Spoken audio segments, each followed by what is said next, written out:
This is the Hartford Online Radio Network. 21st Century Audio. Delivered. OnTheHORN.com.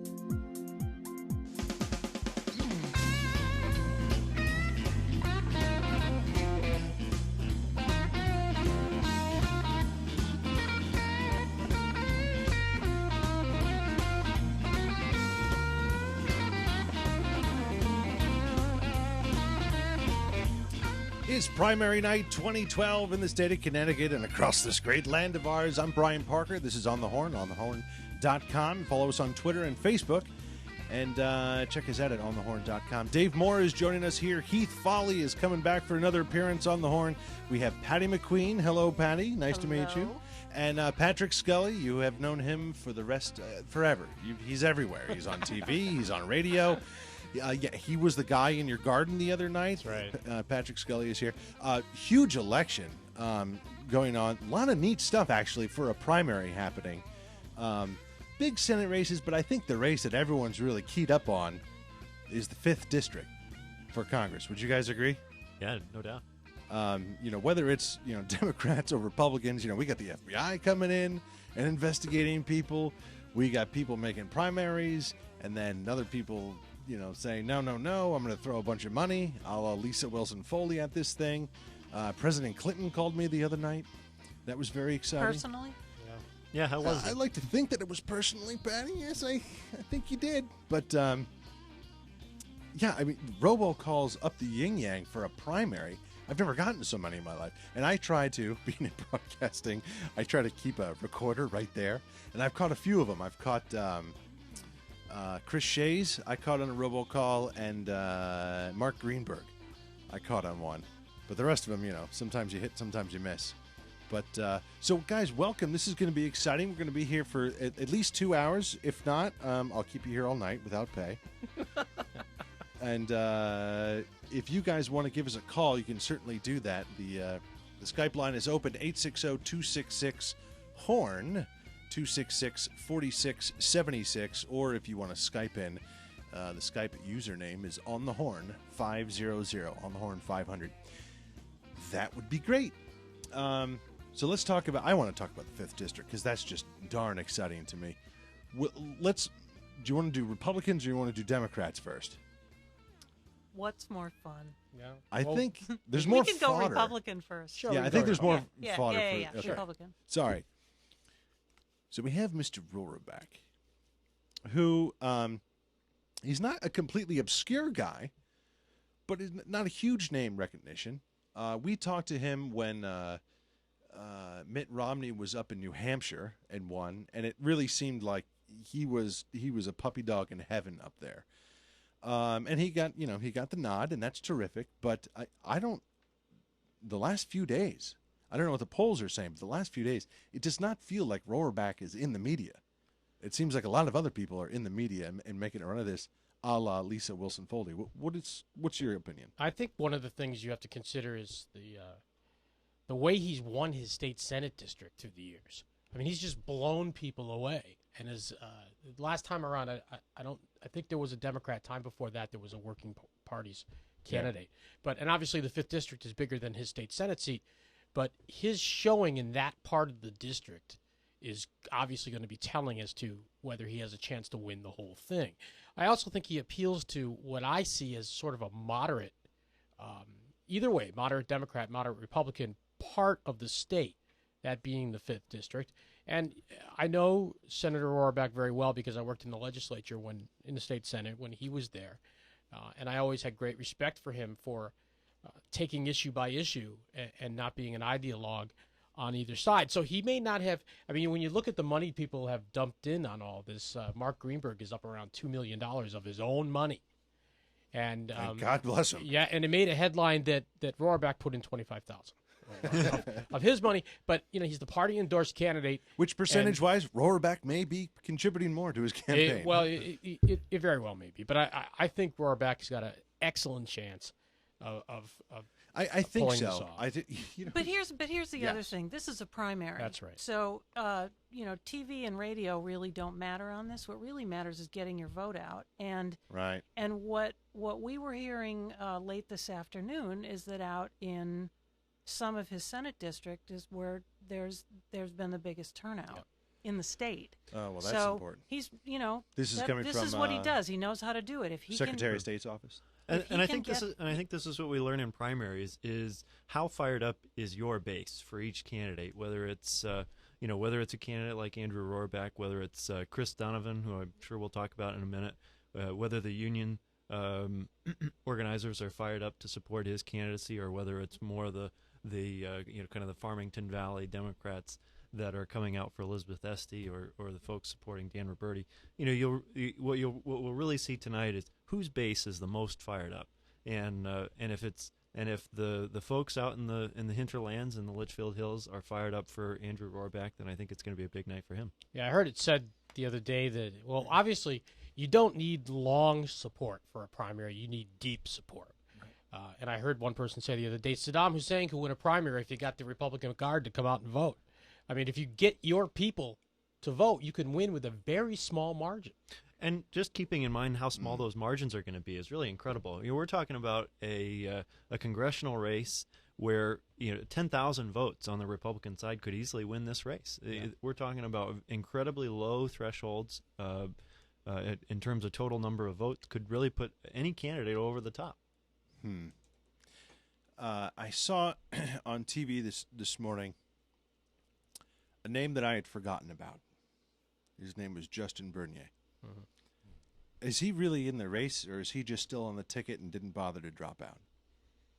No. Is he going to be a dark horse that all of a sudden he's still there too? Well, and this is the thing, is that 2 years ago Justin was also involved in the primary, and if he gets the same 10 or 11,000 votes that he got last year, and he gets those this year, then he's going to be right in the middle of the pack. So again, do you think because it's so split? Yeah, I think so many in any contest with four candidates, almost anything can happen. Anybody that sat through election nights knows that to be the case, especially when turnout's going to be, or the total vote's going to be as low as it's going to be this evening. What are you guys looking at for polling results? You guys going to go on CT News Junkie, or we're going to look? Probably the Secretary of State's office is just a horrific website to try to navigate. CT News Junkie seems to be on top of it. Yeah, I think we're just going to. I know Christine is out there now, and Doug is getting out there, so they'll probably have a bunch of. One of her earlier reports was indicating that folks, particularly in the Farmington Valley area, were kind of split between Rohrbeck and Bernier. Didn't like Lisa, didn't like Greenberg at all. And so it was kind of looking like, from exit polling, so to speak, like it was a horse race between Rohrbeck and Bernier. But Bernier's had no ads out. It's like stealth candidacy. Yeah. On the other hand, if you drive through the district, they're visible everywhere. I see lots of his signs up, and big signs. Although my personal favorite was that's a Democrat. Never mind. We'll get to it later. So speaking, I'm realizing, I'm so confused in that district. Speaking of political signs, I've been in politics an awful long time. Somebody's got to explain to me the wisdom of taking down an opponent's sign. In fact, a Greenberg supporter today was arrested because he was messing with a Wilson Foley sign that was in the back of a pickup truck. Now, what are you accomplishing there? And apparently he dinged up the bed of the pickup truck when he took the thing out, and he got arrested. But I don't understand. Do they really think they're going to turn the election by stealing an opponent's sign? Well, it was just down the street from a Greenberg office. That's is that crazy. Correct? So I think there was a little bit of turf tagging going on. You would hate to think that was, you want to think that was just an isolated incident.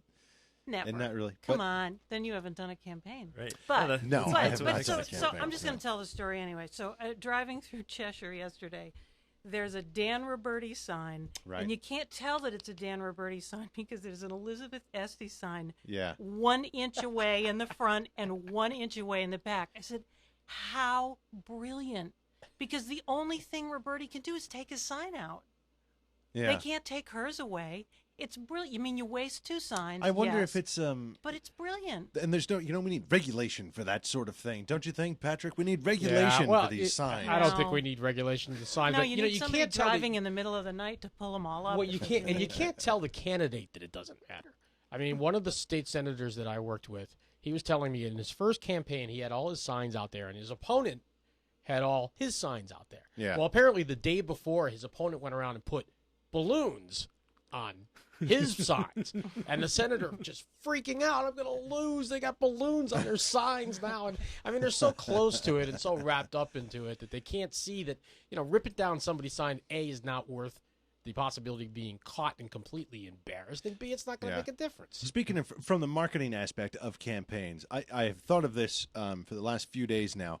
I was wondering if I can get a coalition of Connecticut residents together that if you get a robocall from someone, they're automatically off the list. You cannot vote for them. I just, like, do robocalls really work? Who sits there, other than maybe us that are just freakishly into politics and just want to know what the guy says because we're doing this sort of thing?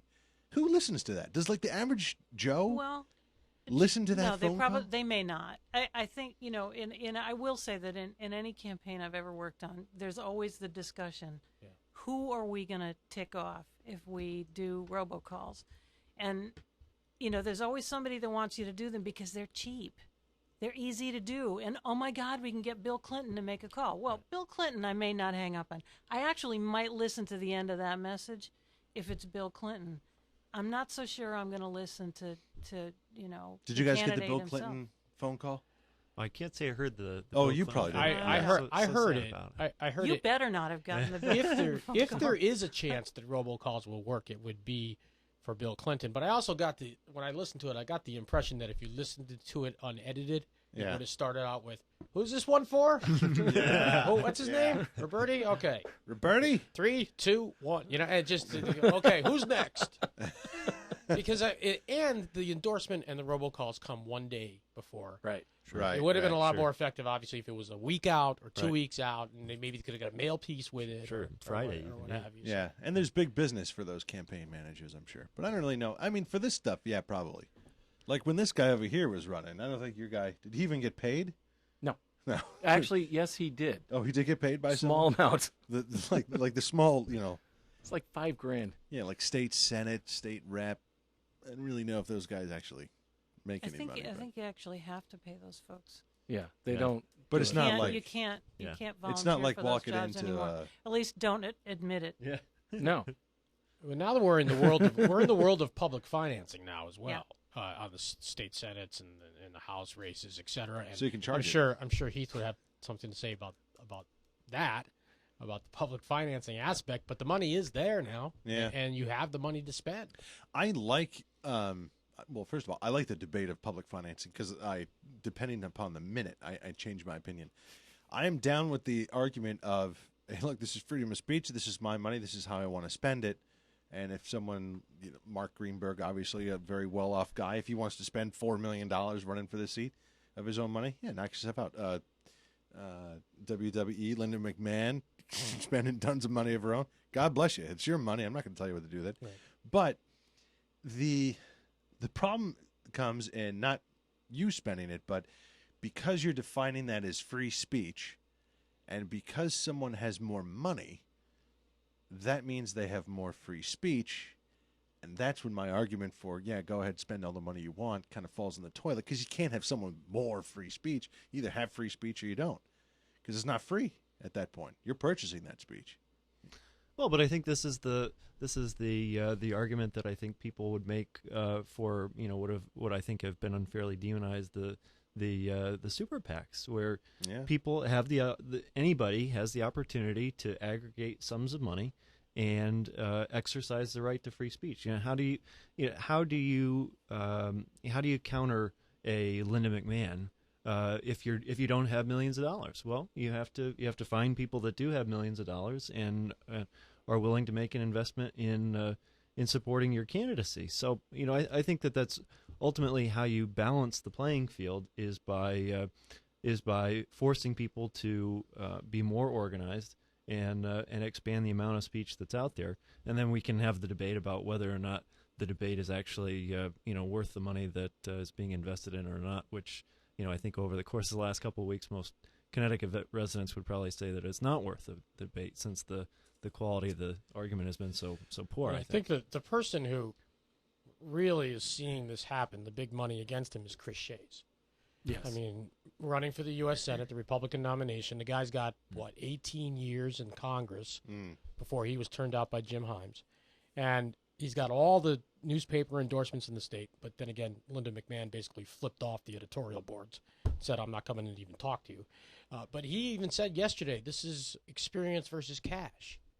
Yeah. And, he's getting clobbered in the polls by like 29 points, and I don't think it's going to be that way tonight, even close to that. On the other hand, I'm not a defender or a I don't particularly love public financing. On the other hand, Chris Shays could be getting his own money. I mean, if he was a good candidate, then he would be bringing more money in. He's not going to get $50 million like Linda McMahon dropped in a loss to Dick Blumenthal. That may be true, but he could have enough money to win. Plenty of candidates win against self-funded candidates if they're a good candidate. And the problem that Chris Shays has is that he has a record in Fairfield County that people are putting up and running against. And Patrick, to Patty's point, the mere fact that Linda McMahon dropped $50 million and didn't win. Right. Yeah. Kind of backs me up in the sense of, hey, you know what? I'm kind of okay with this campaign financing thing.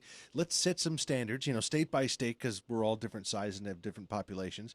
But let's say you get $3 million or $6 million or something like that for governor. So let's say you get $5 million to run for a Congress seat. All right, if your message sucks after spending $5 million, you're not going to get elected. Well, that's true, and that's why it's all voluntary, by the way. I mean, you can opt, if you're a state Senate candidate and you're loaded, you can opt out of public financing. You don't have to abide by any rules. But it's there, theoretically, to level the playing field. I'm not a gigantic fan either, and I was there when we passed it. But that's the theory anyway. But you don't have to do it if you don't want to do it. And we've seen that over and over again when people with big bucks, self-finance. Robert P. in the chat room says that Shays comes off as a wimp and McMahon is WWE. So I guess that's really the McMahon frame, right? Is that to the extent that she's engaged Shays at all, it's that he's too wishy-washy to be trusted. Vince without the vent. Ooh, very nice. I think and then Murphy pile drives McMahon with all this wrestling stuff in the general. I mean, you live by it, you die by it. Just like Blumenthal, towards the very end of the campaign, ran a TV ad that had Linda in the ring. Right. And it's all over YouTube, and Moms Against McMahon is back. Yeah. But you know what? She's opposing. I don't know if she's past it necessarily. Obviously, it still hurts. But the sting of it is certainly gone. The shock value is gone, so you really can't get surprised with that. But the shock value is gone, but the lingering effects are still there. I mean, if you look at the Quinnipiac polls, that whenever they test Linda McMahon's favorables and unfavorables, she's upside down with unaffiliated voters. And if you're running as a Republican in this state, you cannot win if you're upside down with unaffiliated voters. You simply cannot win. There's not enough Republicans out there to make it work. And then and that's before you start even talking about the Democrats. So it just doesn't work. I think the other problem she also has is that her record from the last campaign of sending out so much mail. I mean, I still hear from people that complain about it. Well, and I do think that this is one of the lessons of politics. We so rarely, when we're involved in campaigns, get the opportunity to learn this lesson. But that there's a lower bound. Everybody knows that you have to spend a certain amount of money to get yourself known. But then it turns out, surprise, there's also an upper bound where if you spend more than a certain amount, then people are going to reject your candidacy because they are literally sick of you. I think the McMahon mailers last time, excuse me, was the physical equivalent of a robocall. People are just tired of opening up their mailbox every time and see it there. And it's not like she's handled the whole wrestling thing well in this primary. The WWE lawyers were sicked onto the Journal Enquirer and Chris Powell, and that just looked ridiculous. And yet she still didn't suffer from it, at least when it comes to being relevant to Shays. Right. Well, I mean, but Shays is a weak candidate. Well, I have to say, I think this is one of the lessons of modern politics. One of the observations of modern politics is that earned media doesn't matter like it used to. Right. Paid media is where people persuade, where they develop their public persona, and where people are motivated, where people decide who they're going to vote for is really based on paid media. Earned media doesn't work the way that it may have once worked. The chat room says that they're going to write in. They're not going to vote for either any of these people in the general election. He's going to write in Peter Schiff. Excellent. Blast from the past. Yeah. Can't wait. There you go. That'll help. One of the recurring themes at the end of the Blumenthal campaign is something that you're hearing from Chris Shays now is something that you will hear from Chris Murphy. You can't buy an election. Right. And that is not something that Linda can get around with $12 million that she's dropped thus far. No, so far. For this one, that's $62 million for the last 2 years. I mean, I almost think that she's been avoiding interviews, either media or just in print, like the plague. Yeah. And that is free PR. And it almost seems to me that she would benefit most from getting some of that free PR, good or bad. It just seems like she's circumventing the system of the public vetting their candidates. And well, they must have made a calculation that they just need to get through today. I mean, maybe they'll change their tactic. This is true. Etch that's a great point. Concept after tomorrow if they win. But I mean, at some point it doesn't do her any good. So why do it? She hasn't handled some of this stuff well, and I don't think they've handled certainly didn't handle Ray Hackett very well. And I've been on the receiving end of, I like Ray. I think they do a good job over there. But I think that when you pick a fight with him, you're going to lose. I sometimes go tag sailing with my wife when she talks me into it. And one of her rules when she goes tag sailing is that if something has a price tag and it says free on it, she doesn't get it because it has no value. And so I really think that that's the McMahon approach when it comes to these editorial boards and the reporter interviews and stuff. Is that if it's free, it has no value. There's a great story of a guy who was trying to get rid of an old refrigerator, and he put it out on the curb. He was out in Arizona, and he put it out, and it just said free. Take it, free. It's yours. And no one took it. And then he went outside and he put on $50. And the next day, someone stole it. So, right. There could be something to that. I think with Linda McMahon also, I don't know if we read too much into her decision not to do editorial boards and not to do interviews. If you remember last time around, she got herself in trouble with off-the-cuff answers. I mean, someone asked her out of nowhere as she's walking through a fairground or something about the minimum wage, and she just totally blew it, took all sorts of heat from it. Blumenthal jumped on it. So I think if her weakness is to be able to speak off the cuff and on her feet, well, that's a problem to start with. But in the primary, if she avoids those opportunities to do that, then she has a better chance. It's just like a first place baseball team that is so far ahead. You just run and hide. Yeah. Don't make mistakes. Don't put yourself in a position get injured, where the other team can hit you or injure you. And I think that's what she's doing. Yeah, no, that could be. One of the things my granddad used to say was that you don't pick a fight with someone who can buy ink by the barrel. And I think that she didn't learn that lesson with the JI, and I don't think that she's learned that lesson yet. And if she continues to be standoffish towards the press, it's going to be something that is not going to play well for her. If you look at some of the stories that Christine Stewart's got on CT News Junkie, a number of the voters were saying, you know what, I don't pay attention to the phone calls. I don't pay attention to the mailings. What I pay attention to is the newspaper articles, is the radio. Yeah. Oh, my God, print and radio are still relevant. Not for everybody, but there are still voters out there that are forming their opinions not on what the campaigns are putting out, but what the press is actually reporting.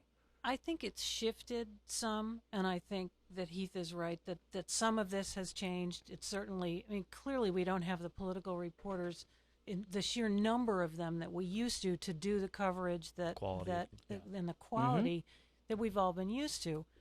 But I think there is still a value to it, and I think, clearly, I mean, part of the value is that Linda McMahon has chosen not to do it because, she's not good at doing interviews and free media interviews, and so they have made a decision that it will hurt her if she does.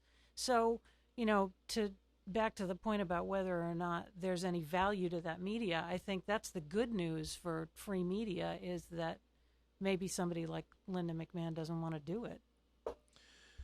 It could be. It's a backwards way of thinking, I know. We were thinking about. We started talking with about Rohraback and his get out the vote. There we were in the fifth. There we were. Yes. It spawned an interesting question. What do you think is going to be the turnout, Democrats versus Republicans? Do you think more Democrats are going to vote for this election or more Republicans? I think the 5th District alone is much more interesting on the Republican side as far as all the different players.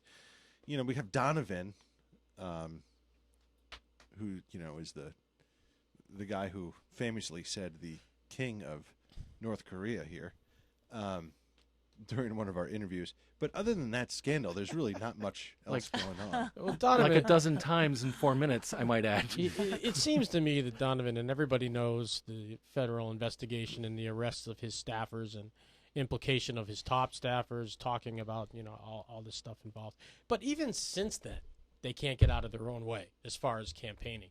They had this big Twardy report, which, by the way, they claim cleared Donovan. Exonerated him. It did no such thing. They couldn't even talk to the main players. So how you can come to that conclusion, I have no idea. Anyway, they report that the Twardy report cost them X amount of money when, in fact, it cost them about $100,000 more, and they had to amend that. And then they send out a mailer with Chris Murphy's face on it and a headline that says Twardy investigation exonerates Donovan or whatever. And I called the Murphy campaign and I got one of these. What? They did what? They had no idea. And then the campaign manager for Donovan, Tom Swan, had to apologize for that. So they're having a lot of trouble. Chris was on it. Yeah. Can I just say, it is a campaign mantra that it is always easier to ask forgiveness than permission. But he seems to be asking for forgiveness for a whole lot of stuff. Well, you know what? This is an isolated incident. The guy's already got it. I'm just saying in this particular sure, I'll instance, agree with that. But I don't think know if they said, should we do that mailer or shouldn't we? I know we'll just do it and then we'll apologize later. And if it works, you upset Chris Murphy for the long run, who could be our U.S. Senator for the next 20, 30 years. When he wins, he'll get over it. See. Easily the part of Tony Soprano being played by Patty McQueen tonight. We had Chris Murphy on a couple months ago, and he was very cagey when I asked him about. This was before the Donovan scandal. Do you support Chris Donovan to take over your seat?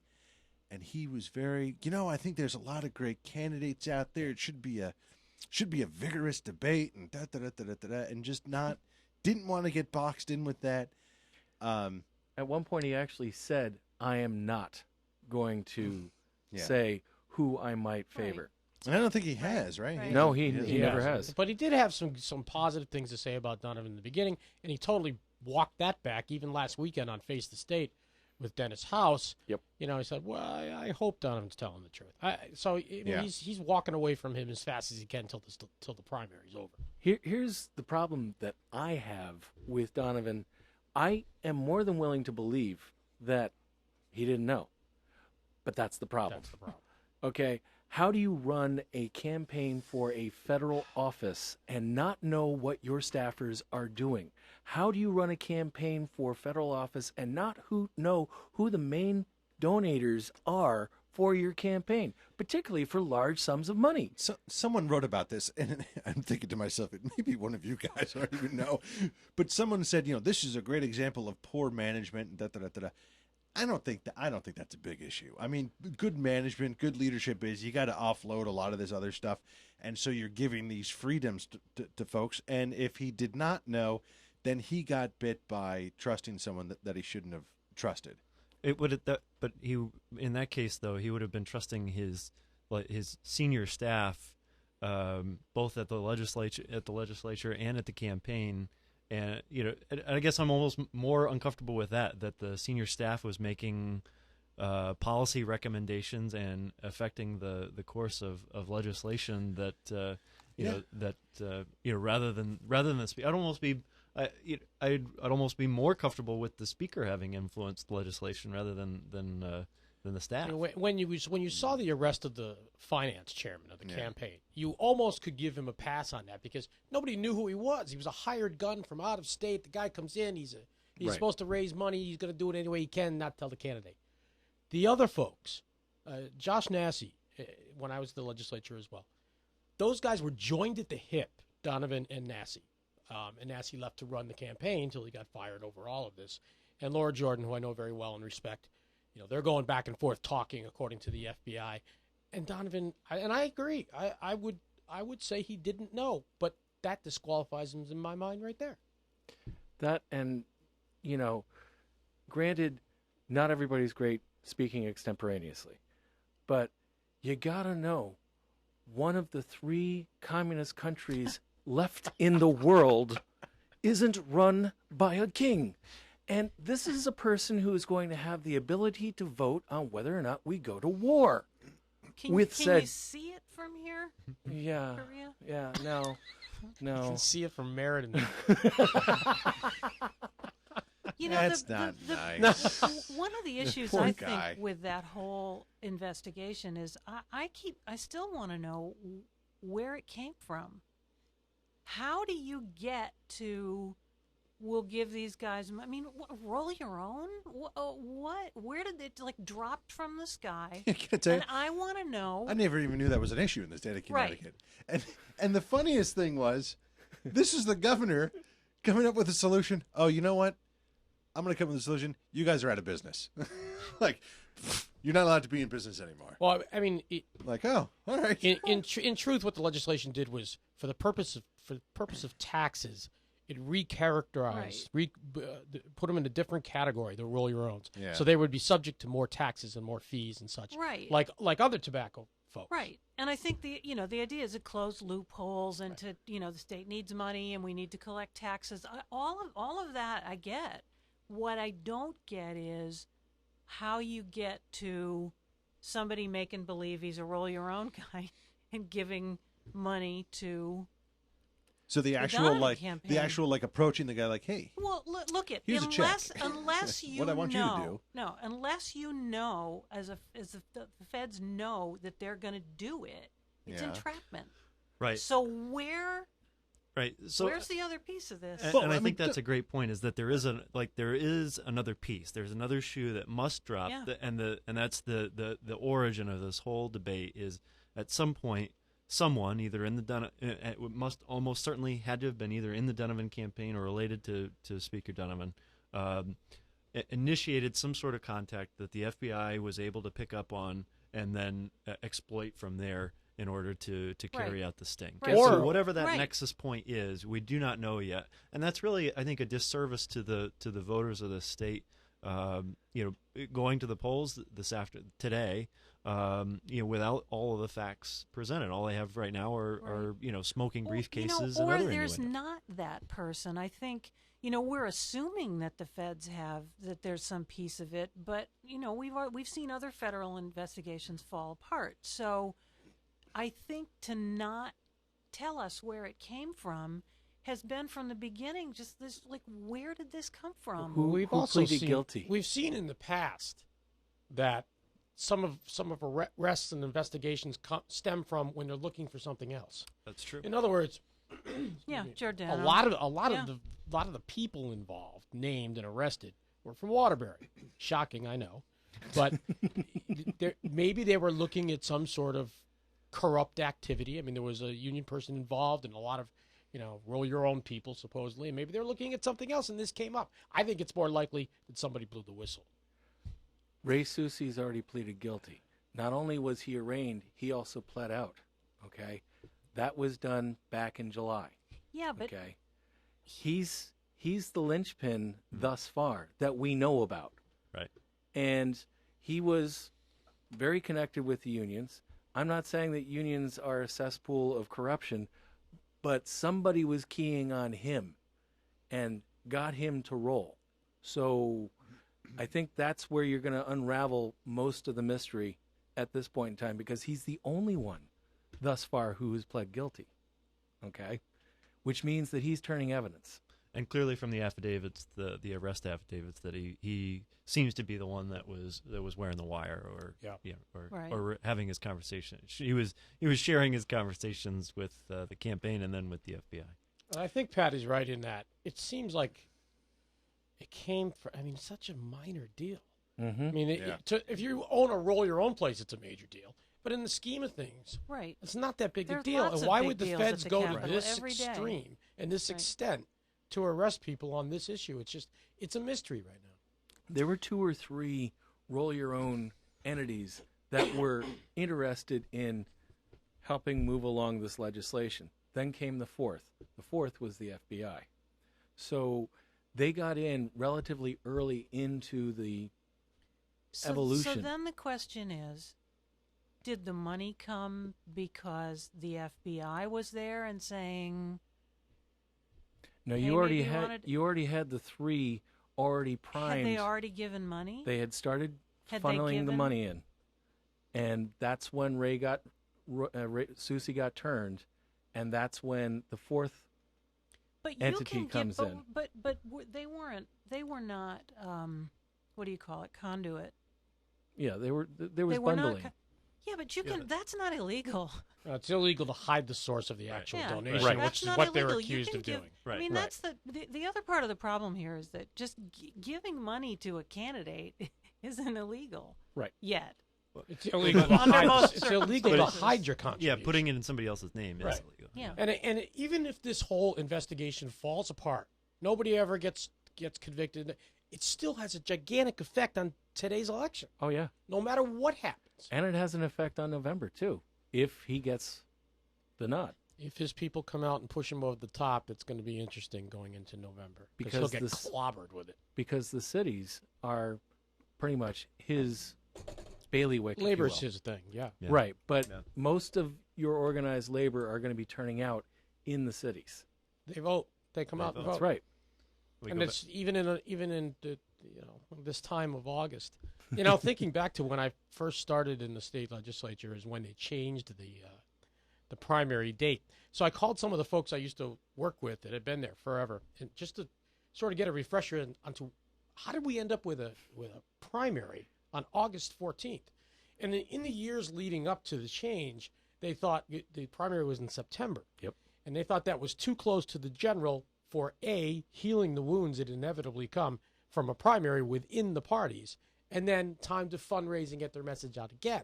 So then they thought about doing it in June, but then they didn't want to do it then. So we ended up in August, at a time in August as well when people are on vacation, kids are at camp, people are shopping for back to school. Nobody pays attention until after Labor Day. That's why it's a total wild card as to what happens in the primary. I looked at that though last year. I was intrigued because I shared very much the same view that August was a terrible time to do a primary. But then when you look at statistics from across the country, it's true. It seems to be true that people were just about as apathetic everywhere else as they are here. So it didn't seem to matter really. If you moved it to September, it ticked up a little bit. Yeah. But then you get back to the debate about whether or not there's enough time. Did research on this before they changed it, and you're right. It moved like 1% turnout from September to August. So it's never perfect. Right. We have CBS WFSB reporting now McMahon defeats Shays in the GOP primary. Shock. Not a really big surprise. But they're also saying Andrew Rohrback leads 45%. Greenberg is in second with 25. Lisa Wilson Foley, 13. That's shocking to me. I thought she was going to come from behind. Yeah, that's only looks like it's only about 20 precincts out of 142, though. So we still got a long night ahead of us. And let's not forget, she's got a federal investigation hanging over her campaign as well. Although there's been no arrests, there's been no accusations of wrongdoing per se, but it's been disclosed that there's a federal investigation looking into former Governor John Rowland, who is no stranger to corruption and wrongdoing, as we know. That's on the record. And his involvement in her campaign as a volunteer advisor, while at the same time being paid some pretty good bucks by her husband to consult in some physical rehab places. So, and it's what was even and that more matters. It's because he knows a little something about healthcare. What was even more interesting was the fact that Greenberg came out and said that Rowland had approached him about this. That's right. 2 years ago, and this proposed exact a similar same scheme situation. Yeah. And of course, Rowland denies everything. Of course.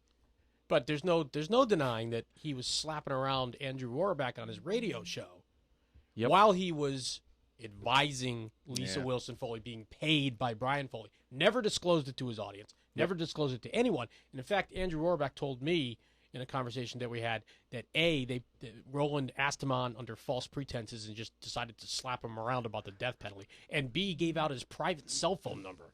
Call Senator Rohrabach on his cell phone number. Here it is. Did he really? Yes, and that came from Andrew Rohrabach himself. See, now that's unfortunate, because I have been, when he was on, he's been on a couple times, and he gave me his everybody gives me their cell phone number. I don't know. I'm But just you don't give it trustworthy. out. Which one? But I don't give it out. Andrew? But yeah, Rohrabach. I thought we might have Roland's phone number here. We could give out. That was easy. No. That would be fun. That'd be fun. And I wouldn't. Come I on. can give out his email. I have it right here. But and we were texting back and forth about whatever we were texting about, and then it stopped, and I was like, "This is weird." Did I piss him off? And I'm looking back and like, did he misconstrue something I said? Does he think I'm a jerk? What happened there? But that must be what it is. That he just got overwhelmed with messages and was just like, forget this. I'm putting this in a drawer. He was getting calls from every Roland sycophant that there was that listens to the radio show. 25? How dare you take this position on the death penalty, whatever it was. Yeah. So that Wilson Foley's campaign has suffered from that, I believe, for sure. Yes. It's never good when a grand jury is actively investigating. That's right. No matter what they come up with or not. Not enough, as far as I can tell. What do you think of the Roland show? Just out of curiosity, a little inside baseball. Does anyone else think it's almost unlistenable? As I was talking to you guys off the air, I did radio for 10 years at the beginning of my career. Yeah. And and you filled in for Colin McEnroe. I was Colin's guest great. host. Well, thank you. No, it was interesting, listenable. It's fine. I think the Roland show, in my mind, is misleading at best when he talks about particular issues and is straight out untruthful about certain things. And he said once this Wilson Foley thing came out that he wasn't going to talk about the race in the 5th District. Well, you can't do a political talk show and not talk about the 5th District. And how in the world can you talk about Chris Donovan's problems when you yourself spent a year in jail and yourself is now under investigation? So there's no credibility there. But he does have his core of listeners. Donovan's not going to jail. Probably not. The thing about Roland is he is charming and he is very intelligent, and he's really kind of great on the air until you actually listen to what he's talking about. Right. And then just as a patter, just to keep it going and take the callers and talk to people and be personable, he's great. But the problem is he's the former governor of Connecticut who spent a year in a federal penitentiary, and he and there are reasons for that. It's not just because he did something wrong one day. It was a big reason. Yeah, and he takes no responsibility for anything. To listen to him, you would think he just lost an election. The dumber crook is Eddie Perez, by the way. If you're an elected official and you're having any work done in your house, you listening to me? Any work done in your house, before it starts, send out a press release that you're doing it. Pay him up front, please. I can't believe you got caught. Just ask Joe Ganim. Who might be practicing law against him. He's back on the scene. Yeah, he's going to be back. But I kind of like Joe Ganim. Joe Gannon was kind of a, But he got What's things the done. difference? I don't the think there's difference any is he difference. was. I think Rollins was doing- worse. He was Good. further away. What's No, the he was- difference? Well, it was not further away. but- Bridgeport was less of an armpit. Come on. Yeah, I mean, really, that's what it was. I mean, Bridgeport kind of needed the benevolent dictator, and if he needs to take a little skim off the top, I'm kind of like, if he needed those rugs and that wine, hey, take I mean, it. he was king of Bridgeport. he was That explains a lot. king of Bridgeport and the. At least he wasn't digging for gold in his backyard. Just going back to Roland for one, Patty's Okay. right that the guy is good on the radio. In fact, when he filled in for Ray Dunaway in the morning some time ago, he was great because he could do the elements. He could get into the traffic, he could get into the weather, he could get into the news, and he didn't have time to mislead people on issues. Right. But you put him in Take the those afternoon. phone You calls, put him right. Take this, and you put him in the afternoon, and you gotta, if he says it's sunny, you gotta look outside. Oh, boy. It hurts. It hurts me. I've watched radio. I mean, I grew up with TIC and Bob Steele and all those crazy guys. And, I mean, this is the reason that, sort of my dream was to kind of do this, because I thought that there was real talent there. It has become any monkey will get on the air and do it. And there's no – I mean, you look at – God bless Jim Vicevich. He is like the worst broadcaster on the planet. Like, not even – like, does no one say, hey, maybe we ought to talk to you about mic technique, like – hey, maybe you should be doing this constantly on the table, like little stupid stuff like that. That it bothers me. Just to give him a little bit of a break. I mean, he's not healthy. Oh, he's No. completely not healthy. And It's amazing he's still alive. I think his show, although it's much more factual than John Rowland. I think he's good radio in the sense that he can energize people, and he's got good callers, he's got good chat room, that type of thing. And I just hope that I was on with his show and had battles with him, but I just hope he gets better and continues to do his show, because I enjoy it just because he's not lying to me. Right. Well, Yeah, I he's find a him strong- engaging. I don't listen. I don't listen all the time, but I think he's engaging. I think that he's. I don't think he's engaging. I think he just yells too much. He's passionate. Yeah. Oh, boy. This is one of those, like, He's enthusiastic. yeah. He's enthusiastic. Rory McIlroy throws a club and he lost his temper. Tiger Wood doesn't, and he's passionate. That's one of those Well, things, yeah. right? Okay. But the bigger problem over there is what in bigger terms is WTIC thinking about its lineup? I mean, there's nobody left that you can listen to if you happen to not be of that ideological bent.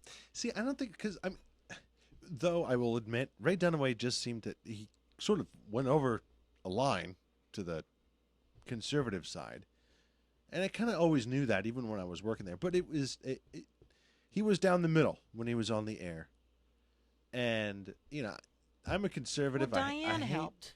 Diane was great. Diane she helped balanced a him lot. out. She balanced him out. She got better. I think she had a transition from TV to radio that she. Well, had to but get she on. at least she knew how to do an interview. Yeah, no, that's true. She actually asked real questions, and she followed them up when somebody said something completely outrageous. This is bringing a whole Now, new meaning to the maybe you name of the wanna, show, you News know. Talk Tonight, isn't it? Yeah. I'm just pretty much. realizing. I think that in my mind, Donovan's Ray Dunaway is king. I mean, he is He's the king of the is world. the king. And in fact, Colin McEnroe put it right once when he told me that if TIC changes format to all mariachi music, Ray Dunaway would be on the air Monday morning with a mariachi band La right cucaracha, there baby. knocking it down. And here's the traffic, La Cucaracha, See, now- shaking those little things. No, I agree, and I like Ray. Like Ray. It's just, It's a measure of the talent. see, I'm a conservative. I hate to even call myself Republican because I'm so disgusted with the whole situation. But I listened to Colin when he was on. He was fascinating, and it wasn't always politics. That's, I think, what's missing in that afternoon slot is it's like all politics all the time. Like, all right, I know. I'm a news junkie, too.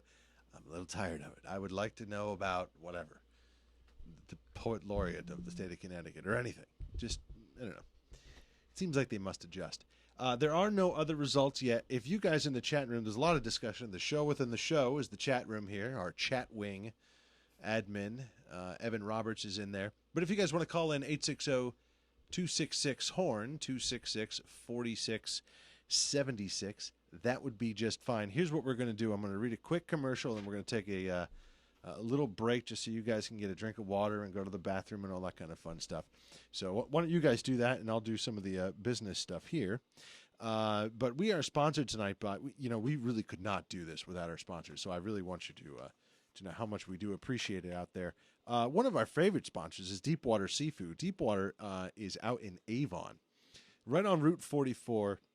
Freshest fish you will find in the Farmington Valley. They're open 6 days a week, Monday through Friday, 10 a.m. to 6:30 p.m., Saturdays 10 a.m. to 5 p.m.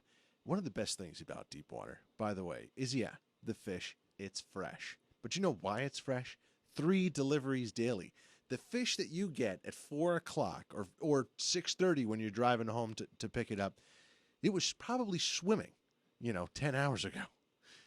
That's just an amazing thing. All sorts of great stuff. Here's what I'm doing. On the 25th of this month, I'm doing the New England Clam Bake at my house. They can cater all sorts of great stuff. Paella. They have a special for paella for $12 and a salad. I'm doing the New England Clam Bake. Cedar planks, salmon sides, soups, bisques, chowders, all sorts of really, really good stuff. This is a very convenient way to do it. Call ahead your order. 860-676-9657, and they will set aside that order for you to pick up after work. You can also order online. Just Google Deepwater Seafood, and you will get their website. So Deepwater Seafood, great place, great fish. I use them, and I use them for my personal stuff, not just for the On the Horn stuff. I'm having a little cookout that we're going to do. So we are going to take a quick little break here. Let me play 2 more commercials, and then we're going to play a little song. Well, let's do the song first. What do you say? And then we will be back with more debate, more discussion, and more of Pat Scully, who's going to set his hair on fire next. It's very exciting.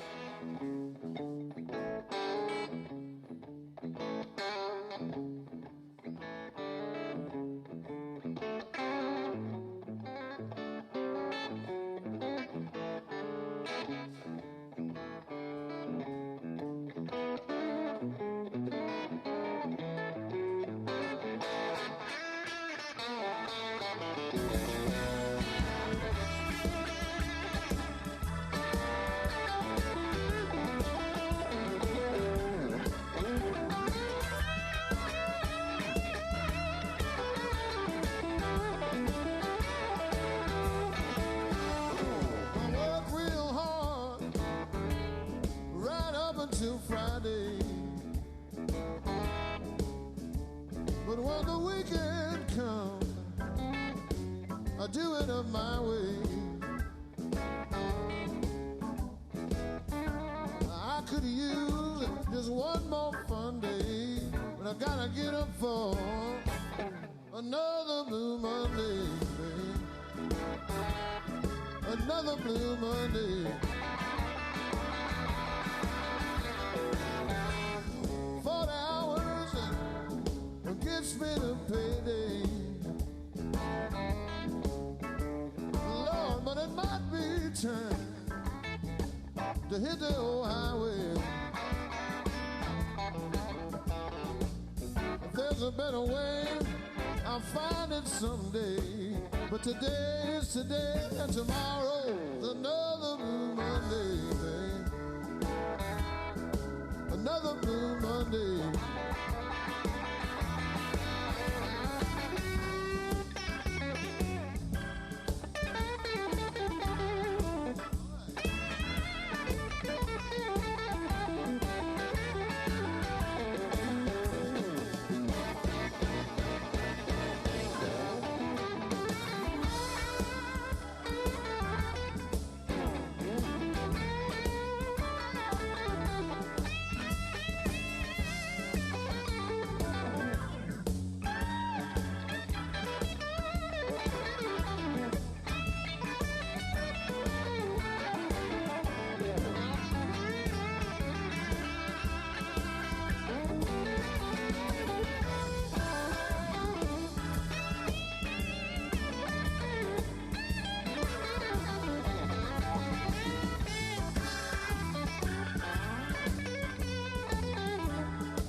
puts me to the test.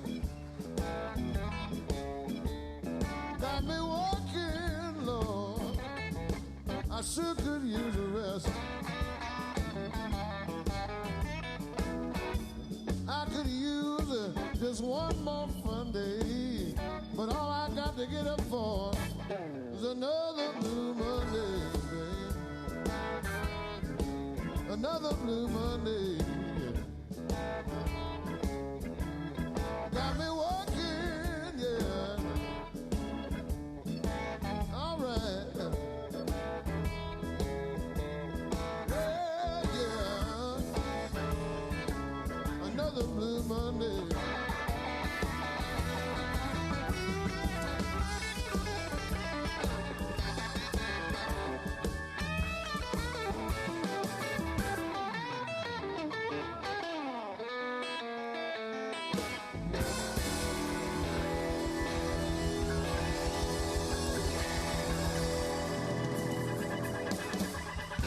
What you need when you need it.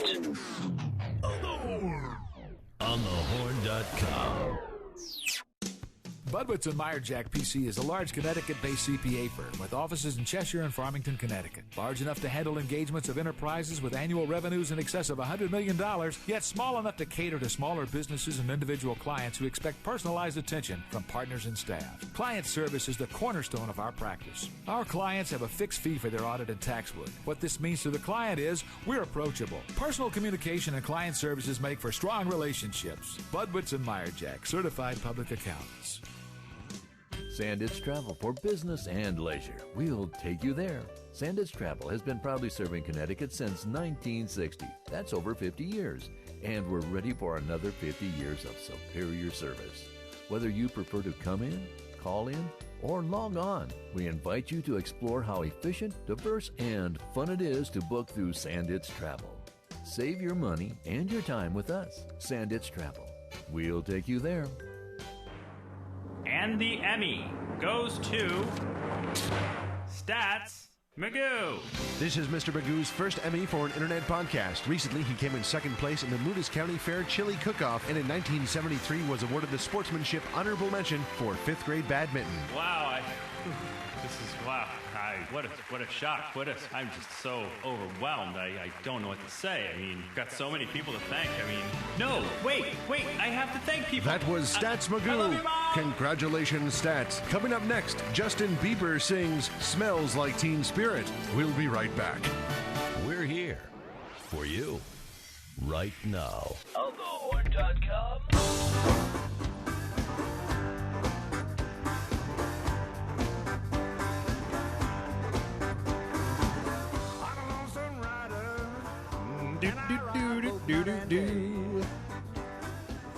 You're listening to Primary Night Coverage 2012 right here on the Horn, the Hartford Online Radio Network.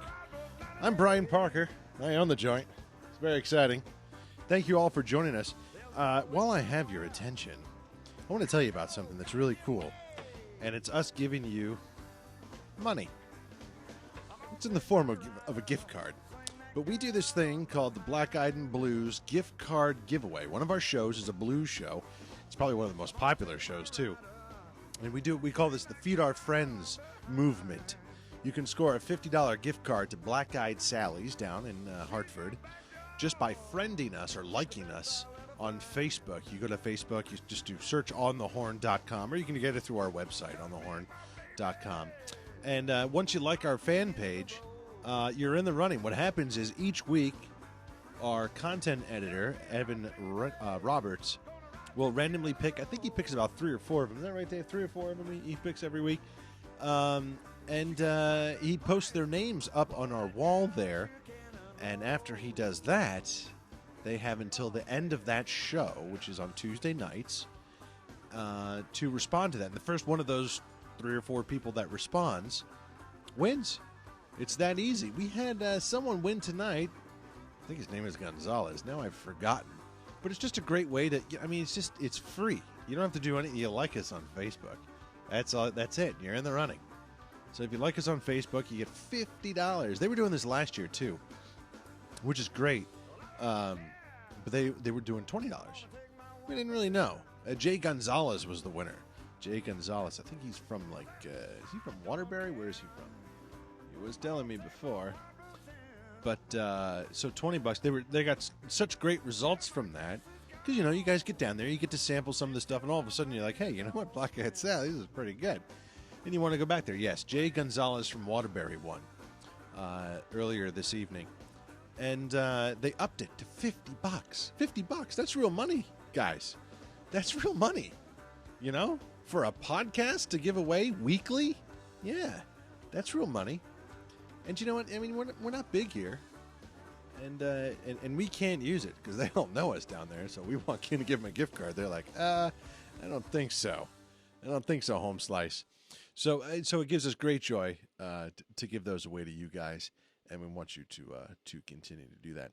We're going to continue on with our election coverage, but we do have a lot of great shows here on the Horn. And by the way, if you guys want to call in, we do have our hotline open here. 266-HORN, 860-266-4676. If you want to Skype in, you can do that too. The username on Skype is OnTheHORN 500. On the Horn 500. So if you guys wanted to call in and ask one of our many guest co-hosts, I guess you would call them. Dave Moore is here. You know him from the Dave Moore News Hour. And Heath Foley is here. Great columnist from CT News Junkie. Really like what he has to say. Conservative guy, but a fair guy. Patty McQueen Communications, and Patrick Scully. You hear him, you see him everywhere.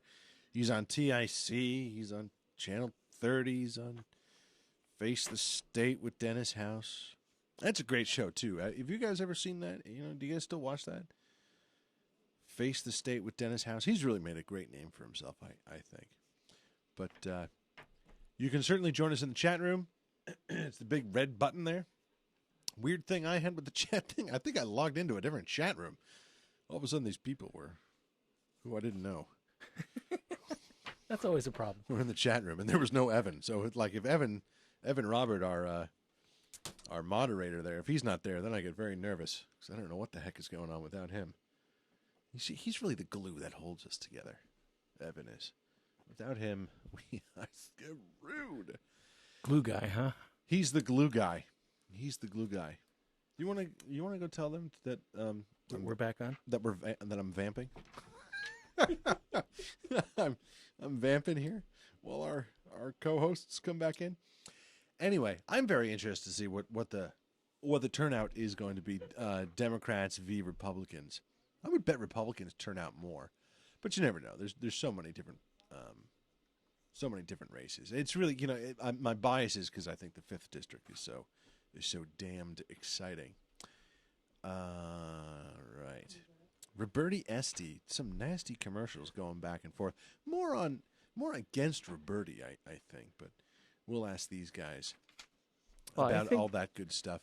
I think some of the negative stuff against Roberti was a result of Roberti's initial sally, particularly with the smoking briefcase. Oh, the smoking brief. That was a great... See, I saw that commercial, and I was like, you know what? Thank God. I thought that was pretty funny. I should probably turn on compelling advertising. Yeah. It was effective. It was. And he was against Donovan, but then he put a little shot against Esty at the end. Yeah, walking by with another smoking briefcase. It was kind of just jabbed it in there. Pop. Yeah. No, somebody said, you know what? We should try to pop Esty too while we're at it. Okay, let's do that. Yeah, no, I thought it was a great one. But welcome, folks, to On the Horn here, our primary 2012 election night. Dave Moore, as I said, newsman Dave Moore is here. Heath Foley, columnist from CT News Junkie and Yankee Institute. I don't know what you are. You're like the brain trust over at the Yankee Institute. I'm out there. You're out there. How else do people find you? Do you have a website? I do have a website, heathwfoley.com. Foley, F-A-H-L-E. Heath like the candy bar. W like my middle name, William. W like Bush. Little different. Patty McQueen, how can people get a hold of you? PattyMcQueen.com. PattyMcQueen.com. That's Patty with a Y and McQueen like Steve. All right. Awesome. Is that Patty with a P? and most of the time it's Patty with a P. Patrick Scully who has warned me he is going to take about the next 17 minutes to shamelessly self-promote himself. Well, Patrick, how can people? What's your website? And you can reach me at hangingshad.com. Hanging Shad. Kind of like it's the combination of hanging Chad from the Florida Bush-Gore election, and shad, the state fish. And when I was working for the legislature, I thought it was preposterous that we spent any time picking a state fish. We have a state fish. Yeah. So I combined it and made it the hanging shad. And also coming up tomorrow morning on NBC Connecticut, Channel 30. On NBC Connecticut, Channel 30. We'll be talking about the results of today's primary. I'll be on at 6:20 a.m. That's God bless you. terrific. Can I get you an On the Horn T-shirt to wear? Absolutely. And All right, then, good. I'm not done. Oh God, he's not done. And then in the wait, there's more. In the 8 o'clock hour at approximately 8:10, I will approximately 8:10. I'll be on with Logan Burns and Erica Arias on Fox 61. Connecticut You're 61. You're cheating on Now NBC how much by would you going- pay? So- Now how much would you pay? And you can get me on. You can follow me on Twitter at the Hanging Shad. The Hanging Shad. The Hanging Shad. Do you Shad go to the is Shad Derby? Shad Derby's great, and there was an increase in the amount of shad in population, which I would like to take credit for, by the way. Okay. Really? Yeah. Excellent. You helped Excellent. the Sorry, fisheries. I didn't mean to distract You're the Shad Daddy. you. The shad, the hanging Go shad. Shad Daddy. I am so getting that website. Shad the Daddy. signature political event in Virginia is the shad planking. So There you go. it's Wow. you're there. It's relevant. You're there. I'm on the cutting edge of fish. There you are. There you are. And You might there want to he scale is. it back a little. I don't know. Ichthyologist Patrick Scully. Right, great stuff. Back to the drawing board. Let's go back to some fascinating discussion. Chat room thinks we're very funny, which is great. Which is really, I play to you, chat room. I play to you because you're right in front of me. Has anyone been able to see anything as far as results are concerned thus far? Murphy is now 66 to Bysowitz 34. Shocking. According to John Lender and Company over at the Hartford Courant, which you can take as gospel if Lender writes it, just before 9 o'clock, 43% of the districts in the 5th for Democrats. Estee, 46%. Donovan, 30. Roberti, 25. Wow. 46 and 30, you said? Yeah. Right. Yes. Right. Wow. And that's with 43 Nasty. districts reporting, but there's That's a lot. 142. Oh, I'm sorry. That's So, 43. I thought we it was got a 43%. ways No, to no, go. We no. still have Not ways to go. 43%. Because you got Waterbury, Yeah. you got Yeah. Meriden, you got New Britain. It's a very It's a long night. very strange district in that you have the northwest corner, sort of the Roberti Rohrbach area, but then you have Waterbury, and then you have Meriden, and then you've got like the Farmington Valley, and if you Nobody cares about the if you farmers. drive through Avon, when I drive through Avon after picking up my seafood at Deepwater Seafood, God bless you. God bless you. I take notice. Wearing your On the Horn T-shirt. Wearing my On the Horn T-shirt and appearing tomorrow morning at 6:20 on Channel 30. You take notice of the signs, and it's different everywhere you go. Yeah, I think that that's a great point because I really think that each of Connecticut's congressional districts, 5 congressional districts, has kind of an organizing theme. In the 2nd district, Eastern Connecticut. In the 3rd district, it's New Haven. In the 1st district, it's Hartford. In the 4th district, it's Fairfield County. There's a lot of similarities, the way people live. Right. There's they have similar interests, similar characteristics, but the 5th is really kind of the grab bag. Everything else that was left over, you've got a little bit of, got the Danbury, Fairfield kind of folks, you got the Farmington Valley folks, you got the blue collar folks, you got the Waterburys, you got the Meriden, and then you got the Litchfield Hill. So you put it all together, and who knows what comes out at any given time. It's a mishmash, and it goes back to when we lost a congressional seat and we combined the 5th and 6th. And the 5th tended to, before it was what it is now, tended to sort of trend Democrat for a while. Jim Maloney was in there, and he had to run, 2 incumbents had to run against each other. But before Maloney held that seat, Gary Franks, a Republican from Waterbury, held it. And then you got Nancy Johnson, a Republican, and Chris Murphy, a Democrat. So Heath's right. It's a grab bag, and you never know what's going to come out of it. In the 5th District Republican GOP primary, with the same 45 of the 142 precincts, so still a long way to go. Rohrbach was at 37%, Bernier at 19%, Foley at 19% as well, and Mark Greenberg at 25%. Wow. So still a lot of Justin. Still a lot of votes to be counted. Justin. Dark horse race. Yeah. Oh, I'm rooting for him now. Justin, we hardly knew you. You know, right after the Republican convention that I was at and felt completely out of place at. You went to a Republican I did. I went to the convention? Republican Wait a convention. minute, national? And Oh wait, you know what? Before you State, did, right? you did such a great job with that Deepwater and saying my name. Here's a $50 gift card. beautiful. Black Eyed Oh, Sally's Black Eyed right Sally's, love that place. there. Now Is you this guys a have contest? now you have something to shoot for. I think this Now we're on More notice. dissension in the This ranks. could be a contest. I went to the Republican convention and I was amazed because I didn't see a lot of people of color there. Yeah. And I looked across the room and thought I saw an African American. It turned out it was just a guy from Greenwich with a really nice tan. Excellent. So How was the I just food? couldn't- Actually, the food was good. But after that convention, Bernier But it was sounded better like he at- was getting out. Yeah. You know, it didn't sound like he was going to get into the primary. Because he got, what, 18%? Yeah, I don't remember, but it Yeah. wasn't. You needed 15. He and needed he 15. He just got in under the wire. Yeah. And it was kind of, there was some conversations going back and forth about how, well, this was a good shot. Pat on the back. Okay, can I have your delegates? Yeah. And he pulled back. He basically said, no, wait a minute, I want to think about it. And it took him about 4 days, if I recall correctly, for him to say, you know what? No, I am going to primary. And it was, people were suddenly saying, wait a minute, now we've got 4. What do we do? Sure. We have a horse race. Yeah, I think I know Justin well, and his candidacy appeals to. He's built a base of followers, like we were talking about earlier, that is incredibly deep. They're fervent in their support of his candidacy and his efforts. He's really worked hard. He has raised a surprising sum of money for a second-time candidate, first time running for any office.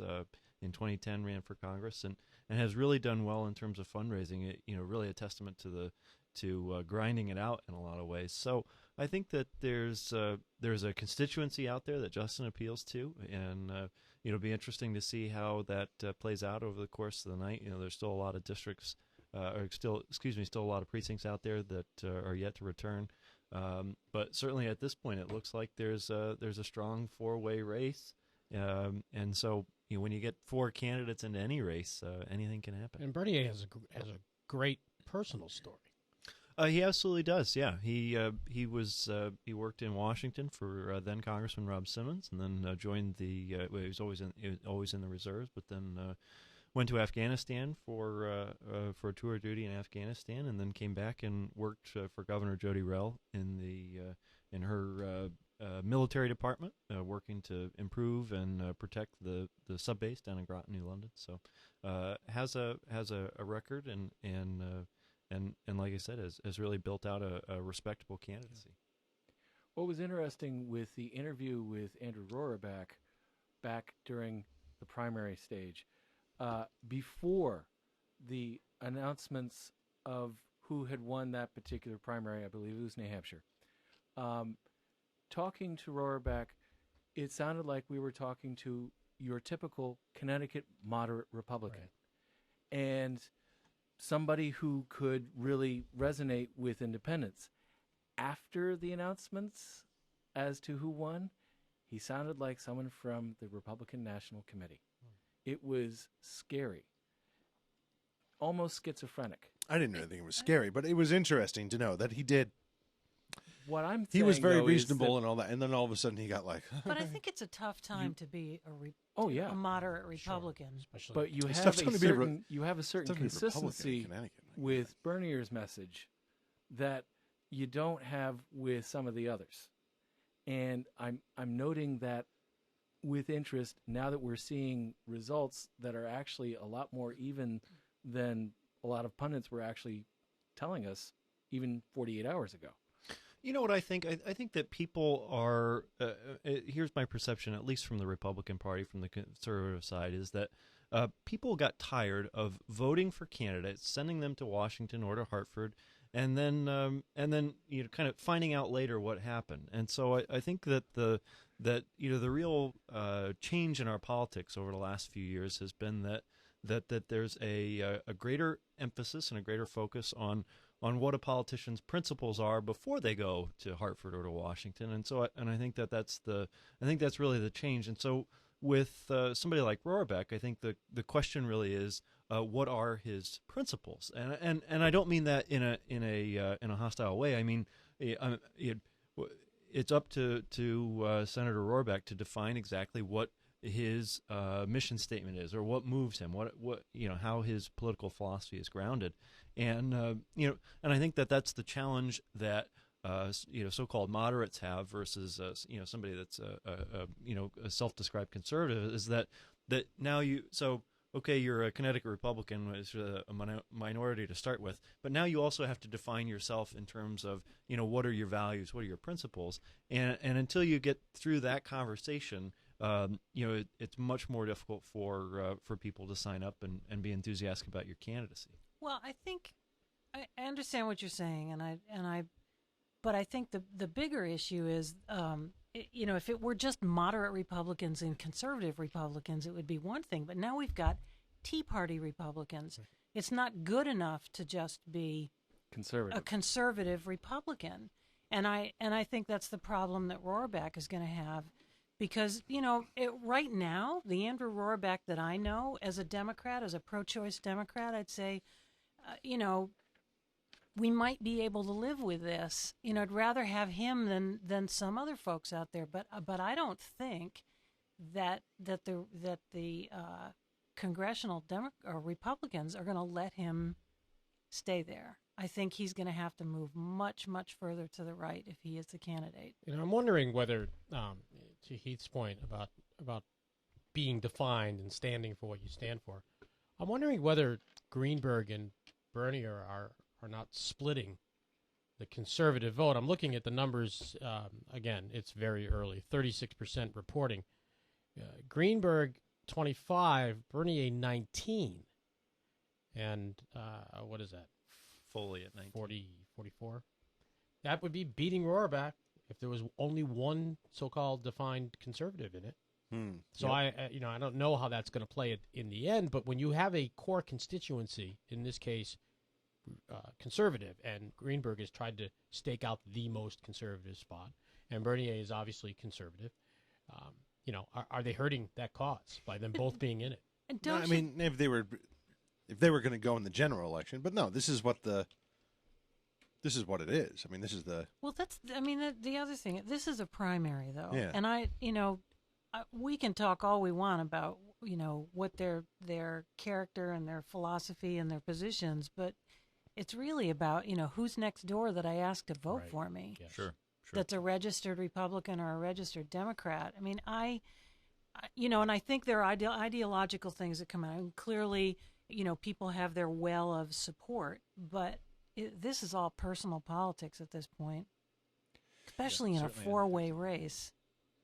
And so this says, 51 of 142 reporting. So what is that? What percentage? 36. 36. Oh, there it is, right there. It says it right next to it. I mean, if you get to 50%, you can pretty much call it, right? No, not necessarily. Not in the fifth. It depends on on such a diverse district. Because again, the to cities are who's reporting. Yeah, and you have to look at where they're coming from. The cities are usually the last to report because organizationally they have to deal with much more. But you can look at this and say, if the cities are the last to report, and Lisa Wilson Foley, not from the city at all, well, but at 18%, it depends on where her campaign has counted their votes. And every precinct is different size, so the blocks of votes are different. So I still can't get over the amount of money that people have dumped into this when there's a better chance than not that they're not going to win. I mean, if you're Linda McMahon, you're way ahead of Shays. You want to dump $12 million in, fine, you're going to win.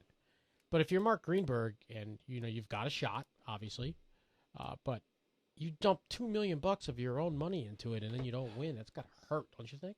But let's say Mark Greenberg. I guess Mark Greenberg's the GOP guy, goes up against Murphy, not Murphy. Esty or Donovan or. I like his chances. I think that the Democrats are weak on that other side. Depends on who it is. Yeah. I think if Labor pulls Donovan through this, I think he's got a real uphill climb in general. Yeah. He's got a lot of independents who are There's a going lot to of things suddenly in play say, here. I don't Yeah, like. those 30-second spots write themselves, and then absolutely. and then rewrite themselves. So it's going to be a long fall. He would spend the entire fall trying to say, no, I didn't do this, I didn't do that, rather than here's why you should vote for me. It's going to be a lot easier for Esty or Roberti to pivot enough to attract independents and not have to deal with the background noise of an investigation. It's going to be a lot harder for Donovan to pivot at all. Yeah, there'll be no pivoting because of that defense. Yeah, this is his campaign now. It goes to figure of all these people. The first one that I actually met. Oh no, I met Lisa Wilson Foley when she ran last time. What the heck did she run for again? Lieutenant Governor. Oh, that's right. Didn't work out so well. Not so hot. God damn, that was funny.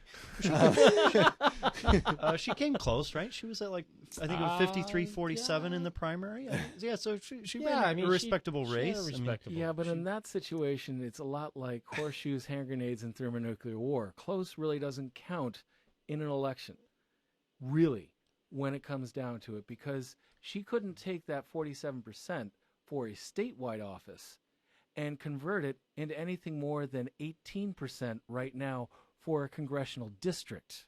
Well, You know what though? Tell that to Charlotte Koskoff, because she in 1996, when nobody thought she could win in what was then the 6th district, and she begged for money. I was working on the Clinton campaign, and she was frantic for money, and we all thought she was kind of crazy. And I don't know, that's never going to happen. It's not going to happen. Well, then she came close. If we had put money into that race, she might have been a member of Congress. So close does matter. Right. Of course, it helps to know that they're close before the election and not look back at it, but that's just a minor. And Lisa Wilson Foley, to your point, Heath, about running for lieutenant governor, she didn't get any help from the top of the ticket. Tom Foley did not pick her. No. Like Malloy picked Nancy Wyman. Sure. So anything she got on her own. That's absolutely So, true. I mean, you got to give her that. But this whole investigation thing is going to drag her down, and the early results show that. But again, it's early. Sure. And I'm okay with it. I mean, have you guys ever talked with her? Oh, sure. Yeah, she's very nice. She's very nice. Very nice she's lady. a successful smart businesswoman. Yeah, it's kind of a serial entrepreneur. Very, very smart. All right. This is not the opinion I got. Yeah. This is not the opinion I got. She knows a little something about healthcare. Yeah, she sure does. One of the ads that I think it was Greenberg put out in the last week was really damning as far as a Republican is concerned, because he's got a 10-second, 15-second squib of her talking up the Healthcare Reform Act. No, right. Yes. Yeah, right. That said it would create jobs. Yeah, different message for a different time. But you know what? It was cut. It wasn't cut well, because it was cut so sharply that I'm like, I wonder if there was more to that what sentence. else did she say? Like, was she quoting someone else who said that, and then she afterwards she said, "And I disagree with that." You're like, I don't know. I don't like those. I don't like those short cuts like that, because I feel like they're trying to fib to me there. And she came back with an extremely hard-hitting spot against Mark Greenberg. I was sitting in the green room this morning at Fox, Connecticut, waiting for my little political segment, and they obviously had the monitor. You were on today too. I was on this morning, yes, and Monday, did you wear that shirt? Monday as well. He's a hardworking man. Did you wear that shirt? No, I have several of these. Oh, okay. Actually, all the different some shapes. of them say "on the horn." Right. Oh, this is brilliant. And as I was preparing to go to Black Eyed Sally's for lunch, no, I was sitting in the green room, and I sat through 2 commercial breaks, and there were 5 spots in each. 2 political, 1 car dealership, 2 political. Because in radio and TV, you're not supposed to back up one spot. You don't put 2 car dealerships together. Right. But there were so many of them, they couldn't avoid it. And Lisa Wilson Foley had radio and TV spot, and it ended with, Mark Greenberg lacks what we need in Congress. Yeah. Character. Yeah. Whoa. Yeah. I mean, I had to. This is and I had to take a Tebow and take a breath there, because doing was his brutal. tax return or something like that. I don't Yeah, remember the what it tax was. liens. The tax liens. The tax liens on his property. Which That's what it apparently, was. if you're a developer, that's a fact of life. It happens. Yeah.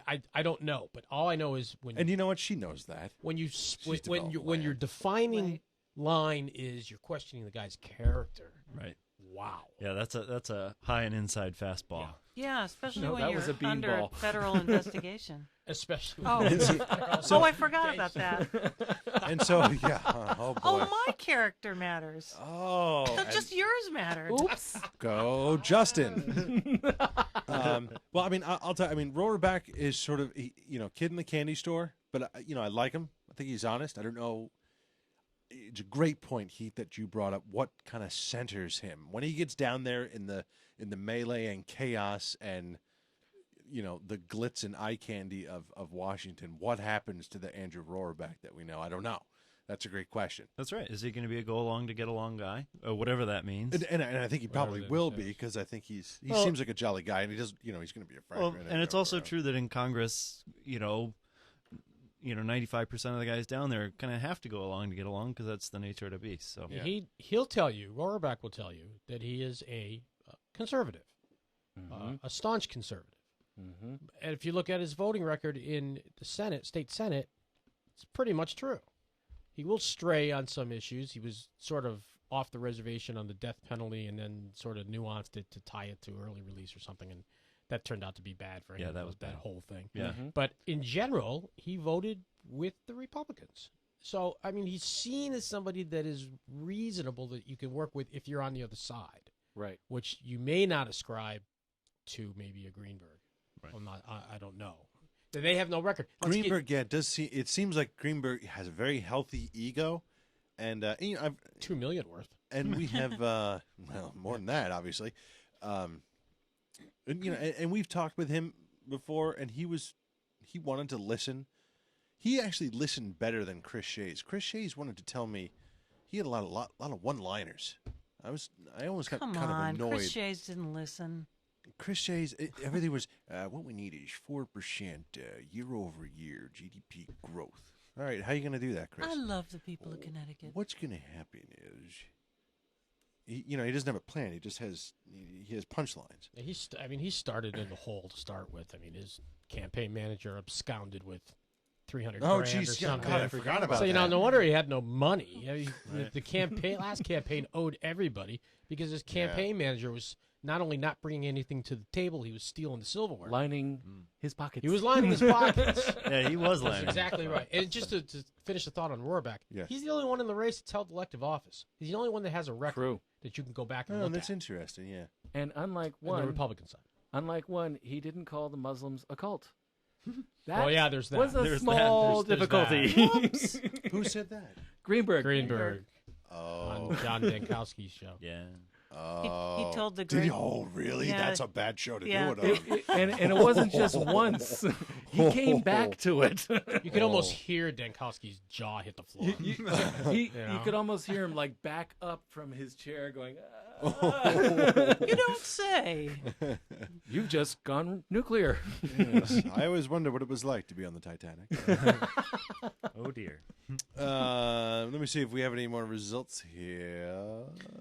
36 was the last one. What do we got? and- Oh, in the second district, the Republican primary, little noticed Republican primary between Paul Formica, Yep. and the endorsed candidate, and Daria Novak from Madison. The AP's already called the race for Paul Formica, 66% of the vote, with about 2/3 of the precincts in. So 60. So it looks at Paul Formica, the first selectman of East Lyme, will be the Republican candidate against Joe Courtney in the fall. And that makes Novak 0 for 2, right? She ran before.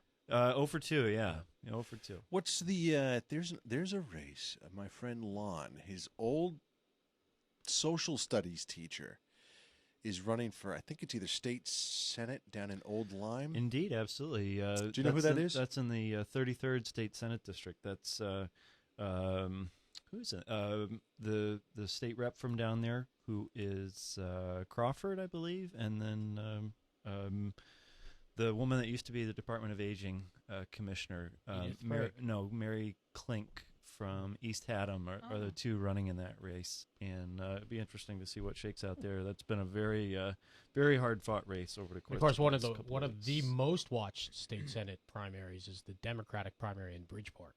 Indeed, Where Ernie Newton. Taxpayers will pay for new suits again. Spent 5 years in prison for bribery. There were some cigars, though, as I remember. It wasn't just that. I think there were cigars. I thought it was just suits. No, I think that one. But the suits were so nice. That one hits home for me because I was the communications director for that caucus when Ernie got grabbed up by the FBI, and he told us, sitting there with the Senate president, the majority leader, he told us I didn't do anything wrong. Oh, he didn't do anything. We backed him, and we backed him the entire way. And then it turned out he pled guilty because he did do it. Now he's, the Moses of my people, and he's back, and he's entitled to run again. He's entitled to public financing. Yikes. Which he has. Yeah. And it's him against the incumbent Ed Gomes, who the caucus is supporting, and then Ayala, who is a very bright state representative. Mm-hmm. That's a great race to watch. And boy, how'd you like to be in the room if Ernie wins? No. And then he has to sit in the caucus with the people that he lied to. Ayala's got to be winning that, though, right? Him. I don't think Gomes is going to win that. I don't think Newton's going to win that. See if I can find it. Let's see here. The there's only very few precincts in at the moment, but at the moment it's Ayala's got 42% and Newton's got 34%. But there's still a lot of Bridgeport precincts. There's a guy in the Finch administration I talked to yesterday that I'm close with, who told me that on the ground the feeling is Ayala is the guy. Yeah, no, I would agree. So we'll see. I would agree.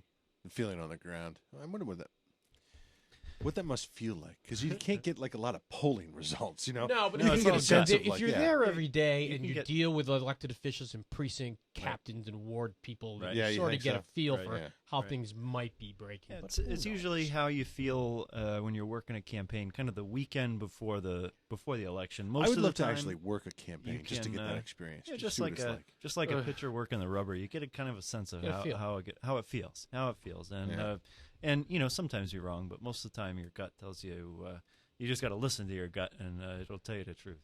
And I think Ed Gomes made a very astute observation when he said, because he was a big guy for people who get out of prison to get jobs, rehabilitation. Yeah. Right? So he said, well, I'm all for that, but if you work at a bank and you steal the money and you go to prison, when you get out, you don't get your job back at the bank. Right. And that's what he thinks Ernie's trying to do. Well, and that was basically the point of a great Colin McEnroe piece in The Current probably a month or 6 weeks ago. It basically made that same point, is that that there's something to be said for rehabilitation and for forgiveness, once somebody pays their debt to society. But forgiveness doesn't mean that they get to go back and get their old job back. Right. And he was endorsed by the Democratic Party in Bridgeport, which is astounding to me. Yeah. In the states, as we tour the state senate districts across the state tonight, there's a great race going on in eastern Connecticut. Edith Prague is retiring after many years in the state senate, and the race to fill her state senate district is on between Kathy Austin, who's a former union official, prison union official. And also the first select woman of the tiny town of Sprague, Connecticut, fine town, and Tom Reynolds, who's a state representative from Ledyard. It looks like without any Ledyard precincts in at the moment, that Ms. Austin is ahead, 66-34. But once the Ledyard precincts come in, I suspect that will level up. So it looks like could be a long night there in eastern Connecticut in the 19th. Oh, we're going for Tommy Reynolds. Isn't it always a long night in eastern Connecticut? It's not a quick morning. It's not a general Tuesday. The pigeons aren't in yet. Yeah. Tom Reynolds, I think, is one of those guys. He's not very outgoing. He's got everything that goes for him as being like a good politician, with the exception of he's not like personable. He's very wonky, right? I mean, he's. You think he's wonky? I don't know if I would call him wonky. I'm going to go there. I'm going to describe him as the Paul Ryan of the Connecticut Democratic Caucus. Ooh. No, in the House. In the House. But Paul Ryan is charismatic and smiles and stuff. I think you're underselling Reynolds. I mean, I think he's charismatic. I mean, I've seen him work. I've seen him as a Democrat work a Republican town committee meeting where I was incredibly impressed with. The quality of his work. So I think that he's a talented. He doesn't warm up with the joke, is what I'm saying. He's not that kind of guy. You know what I'm saying? He's not wearing an On the Horn T-shirt. He's not doing the On the Horn T-shirt. I tried to give him one. He said no. I wanted to give him a hat with the little thing and take a picture. He was in my basement too. Would have been something. Yeah, when he ran for, didn't he run 2 years ago for something? He was going to run. Our interview was right after he got out because he didn't want to rustle the waves with Kevin Limbo. Yeah. I was all pissed at Kevin Limbo. Then he came in, and now I like Kevin Limbo. It sucks. It's just, amazing how this that is one of those things. Like I like to be out there and just kind of like yell at these guys, Then they come in here and you're like, ah, crap, you're a good guy. You're just hammering the Damn guy. It. Then he comes in here and he's charming your pants off. Yeah, and I'm like, oh hell, I like It's easier to not like people when you don't know them. I know. That's the problem. No phone, no more interviews. That's it. It's just gonna be me. I'm gonna do my own version of Jim Weissman. It's gonna be a rant. Me screaming at people. Right? So why were you mad at Kevin Limbo? Because I wanted Tom Reynolds to be the comptroller. That's why. Tom didn't actually run though, did he? Oh no, he was in, and then Limbo was like, I think exploring. I think he was exploring. No, he was at the convention. I think I'll run. Limbo said. Excuse and they were like, me? What?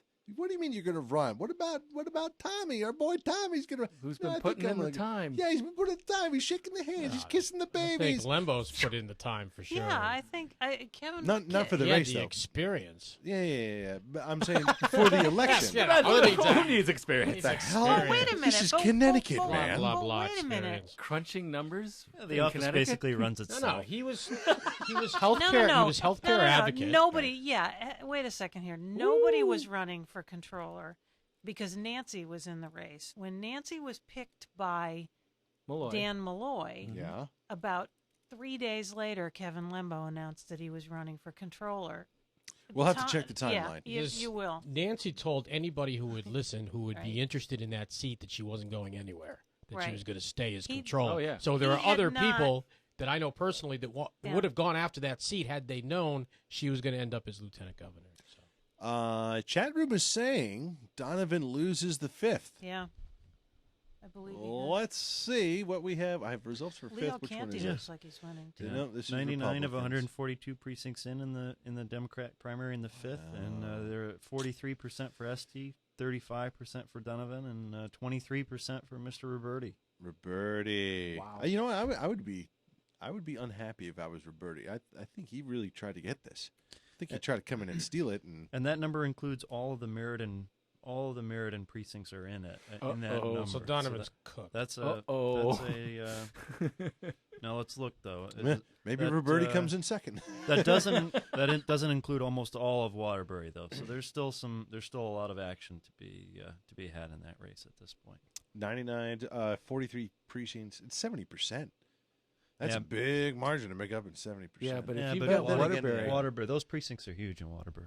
Yep. And they're slow. And slow. Thorough. They're thorough. Oh, yeah. They're thorough. Well, they're slow. They're Let's thorough, just stay right. with slow. They're not as slow as Bridgeport, but they're close. Waterbury's rolling their own. You know, the first time I'm on Channel 3 for Face the State, who am I on with? I'm on with freaking Chris Donovan. I got a freaking picture and everything of it. All right. Yeah, he's going to go to jail now, and he's not going to get out. Yeah, what a waste of time. He's not been accused of any wrongdoing. We might note. Yet. It's like that's like 5 kilobytes wasted right there.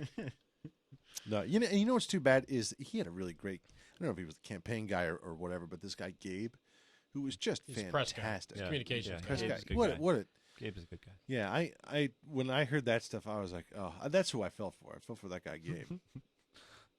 That's too bad. How do you explain this? Yeah. But you know what? Gabe was there during all those crazy press interviews. What the hell was that press interview, by the way? Remember when he was standing outside and they was like going to announce what his response was? Is he going to stay in the race? And he didn't say 2 words, right? He didn't say 2 words. Yeah, all he did was... First of all, he was like 15 minutes late, and he's standing at the door. We can see him through the glass door, and he's just not coming out. We're all like, what are you doing? Come on out. All he did was succeed in getting the reporters very upset at him. Right. Yeah. That was all he accomplished. Right. And that's the old ink barrel. Don't piss Don't off. call a press conference and then Well, don't yeah. attend it. Right. Yeah. Right. So And you know, Donovan, to his credit, the guy has built a career on what he believes in, which is, helping the middle class and the poor, et cetera, et cetera. And, the whole thing just blew up. Yeah. I got to say that. But he's out of a job, which is the really interesting thing. What does his family do? Does he have a family business or what else? He was a union organizer before he was a state representative. Made his way up through the ranks and was majority leader before speaker. With 98 precincts in the GOP primary, we're at Rohraback still has 34%, Greenberg at 28%, look at that. and Justin Bernier and Foley 18% and 19% respectively. So Justin still- fell off there. That's pretty close. Still tight. Still a lot. 34-28, yeah. Let's see, 60, 70%, 69%, yeah. Mm-hmm. Could be interesting. I mean, not a chance for Justin or Lisa. They're done. But Yeah, Mark could pull probably out a hat trick. probably a difficult margin to make up for Bernier or for Wilson Foley, certainly. Yeah, but 6% still doable. So if it's Rohraback and Esty, boy, you gotta like Esty in that race. As far as just getting it As we said done. before, there's not a whole Yeah, I lot don't of know daylight about between that. them. Yeah. I don't know about that. In the general election Yeah. in Connecticut, I don't know. Well, Rohraback I mean, is he's a hero. he's in a that nice district. guy. His district. His It's a state general Senate district. election. Don't you know? forget, how long has it been since Andrew Rohraback has had a truly contested Yeah, but election? Elizabeth Because he Esty trounces ran everybody. one time. Mm-hmm. And then She's she got had beat. one and then she got beat, or maybe she got beat twice. But She got once. I think she got So- beat once. She served and then so- got beat for earlier. Yeah. she, Adnolfi. you For know, like the fourth time. and Andrew's been she was a state rep. He's a senator, bigger district, more people. Mm-hmm. I mean, I'm not saying I'm just saying It's more of a horse race. It's more of a horse It's race. yeah. I like that race as far as being tight and exciting. Well, it'll be interesting. Who do you think would make a better? Going back to Heath's point of what centers you, they go down there. Rohraback goes down there. Esty goes down there. The glitz and glamour and rancor and nonsense of Washington D.C. are spinning around their head. Who do you think does better in that atmosphere? 6 to 5 and pick 'em. I'm doing two TV spots tomorrow. I'm not answering that. I'll get home and there'll be two messages from two different TV stations telling me to stay home. Oh, jeez. Well, think about this, though. It does depend on who wins the majority, number one. Right. And then it depends on where in the pecking order, even amongst the freshman class, you are. Because more likely than not, you're going to be in a small room that's near the boiler in the Capitol, no matter what. It doesn't matter whether you're on the majority or the minority side. You're still going to be you're not going to have the kind of glitz and glamour that you would expect from the get-go. It's just not happening. And it'll be interesting to see how either one, whoever wins, how they bounce back from that. Because I think it's going to be a little bit easier for Esty to grapple with the I'm not pulling the reins of power. I have to work my way up. Whereas with Senator Rohraback, he's been used to moving some of the levers. Not all of them, but some of them. And to suddenly come down to reality of, oh, crap. Either I'm in the minority party and I'm really in the background, or I'm in the majority party, but I'm still next to the boiler. It's not easy to come back from. As a backbencher in Washington, I really think that whether you're in the majority or the minority matters pretty little, to your point. But what does matter, because you're a backbencher, you're not going to be casting a lot of deciding votes. But what you can do is deliver effective constituent service. And so to that point, the fact that both Ms. Esty and Senator Rohraback have been in the state Senate or state House and have had to do some constituent service work in that environment. Obviously, Senator Rohraback having done it longer. I think that's really the skill set that will be most helpful to them. Whomever goes to Washington, and because most people when they dream of themselves as congressmen, they don't imagine doing constituent service work. But that's really the most effective way that you can serve your district. When you're a freshman backbencher in Washington.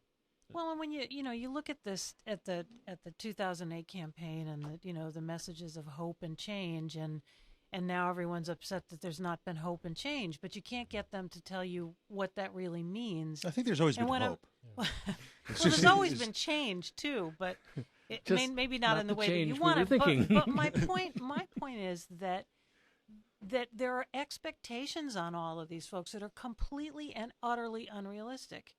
It's not glitz and glamour. It's a lot of constituent work. It's with an occasional little glimmer of glitz, and a lot of hard work for members of Congress that have to come home every weekend because they have to be reelected in 2 years. It's not like being a U.S. senator. So it's really hard to know how somebody's gonna cope with that. But the people that seem to do the best are the ones that kind of go down and understand that being on the backbench is okay, and I need to get back and stay in touch with people and do the constituent work. I also think it's important for a general election for the candidates to be accessible to the media. And just looking back at the field, I talked to and interviewed Elizabeth Esty, but you had to call her communications guy, and you had to set a time, and then the time was changed. And I talked to her, and she was very accommodating.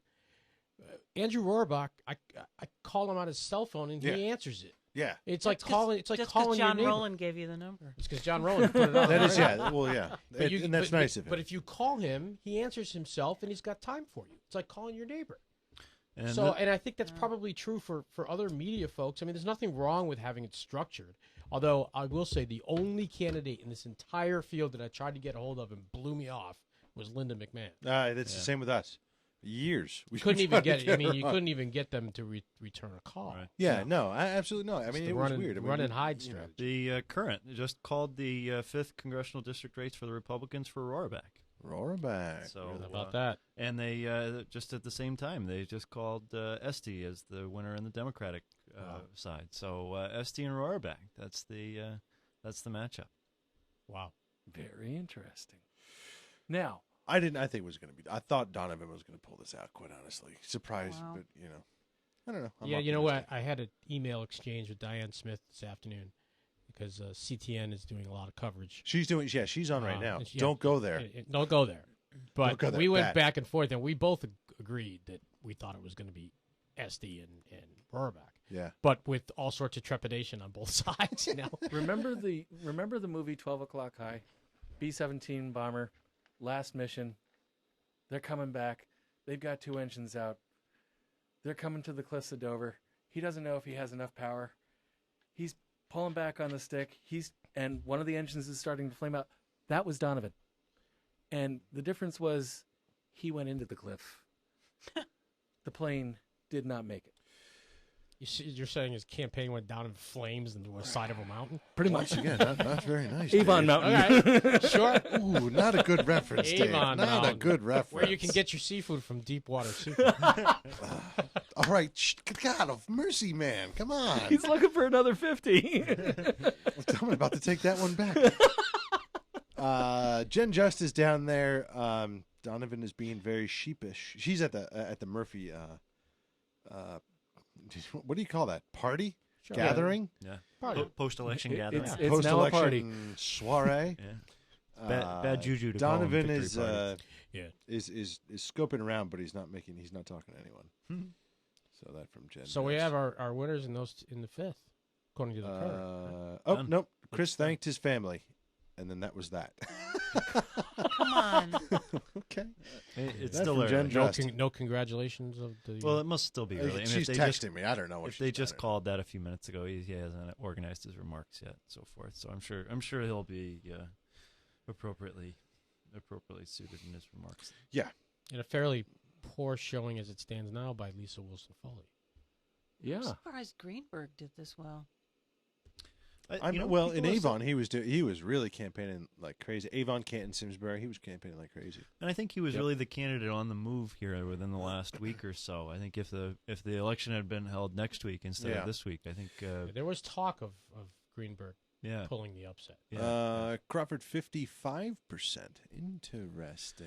Yeah, it looks like they've called that race as well. So that's Crawford from Westbrook beating Klink from East Haddam in the Democrat State Senate primary 33. You know what I think was important for Mark was he did this thing called Mondays with Mark, and he would do these phone calls. What do they call them?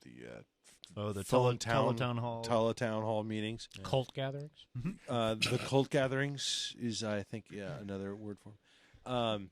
But that was actually pretty good, and he did it consistently every Monday, and he would stay on. I happened to catch one of them, and so I'm listening to it. You can't talk on it; you just listen.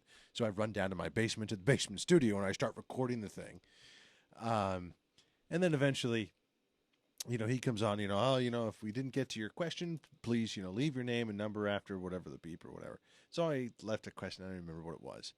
And he called me back that night, 30, 40 minutes later, and I had another conversation with him. And I was like, oh, yeah.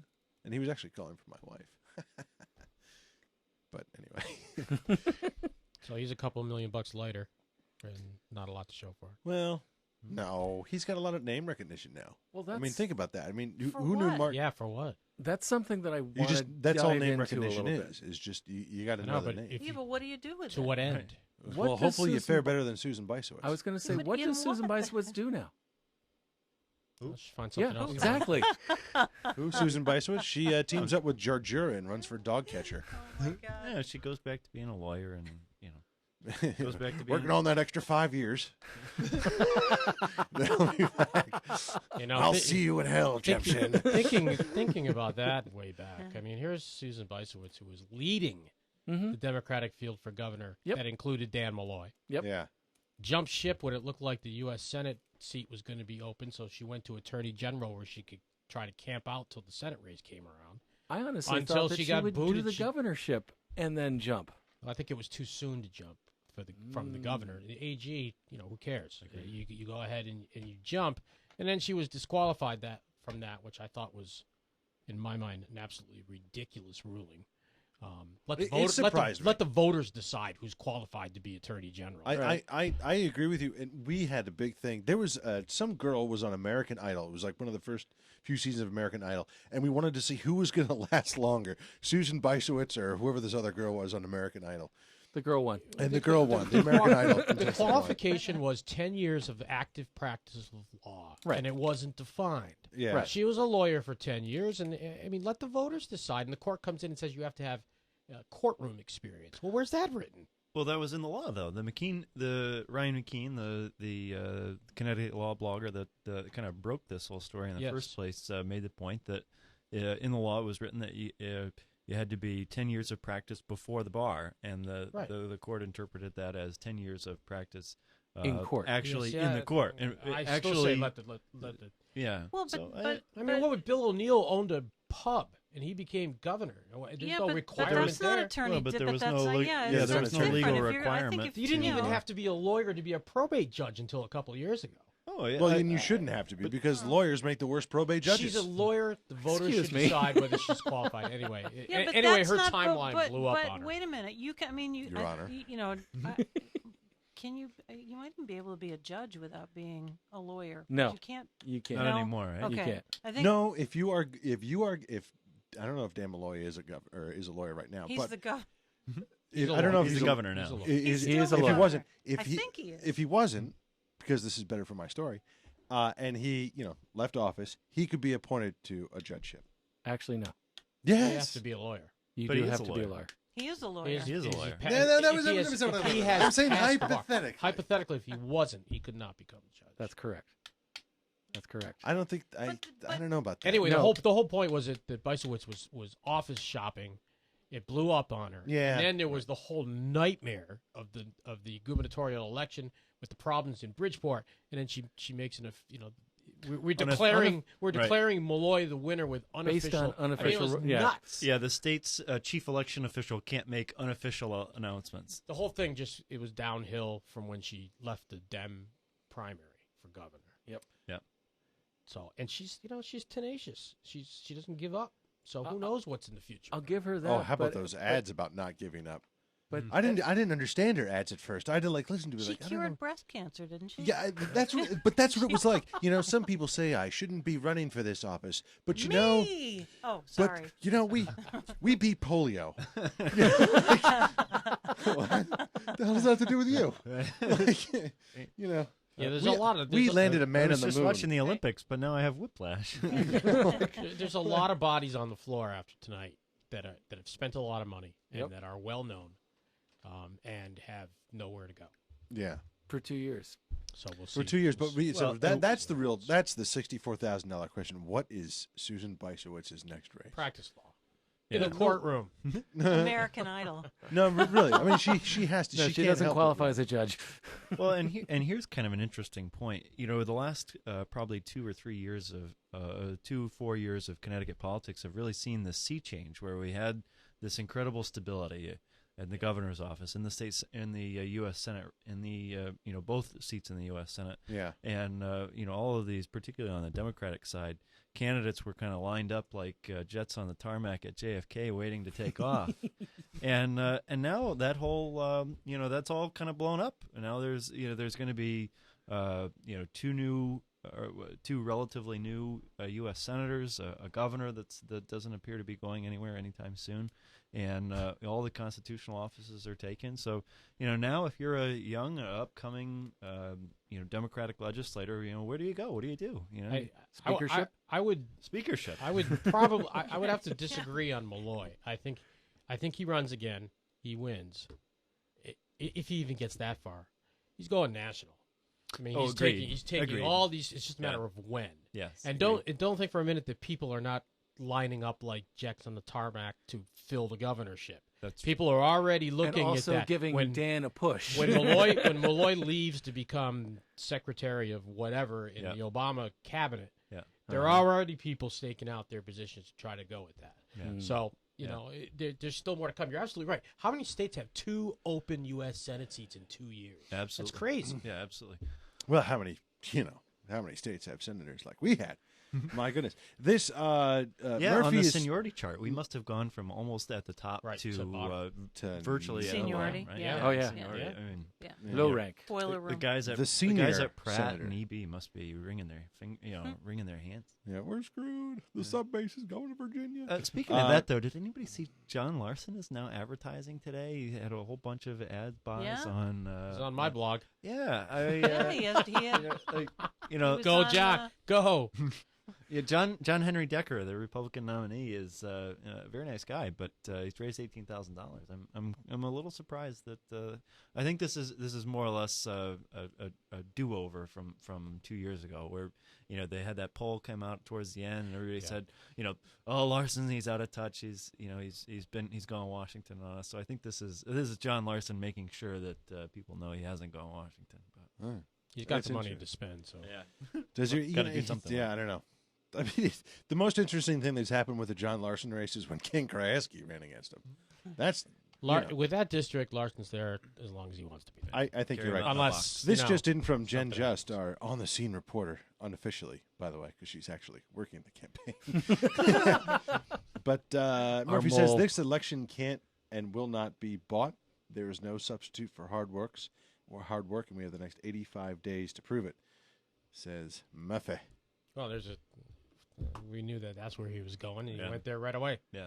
Yep. So, and by the way, they're on the opposite ends of personal wealth. Everybody is on the opposite race. end. Murphy's at the bottom as far as the Senate race, and McMahon obviously at the top. Everybody's on the bottom compared to Linda. I mean, in for $50 million, in for $100. She's got. Why not? It's just money at some point. It's just money. It's like $10 to us. What does Murphy hope? I hope she overspends again. Yeah.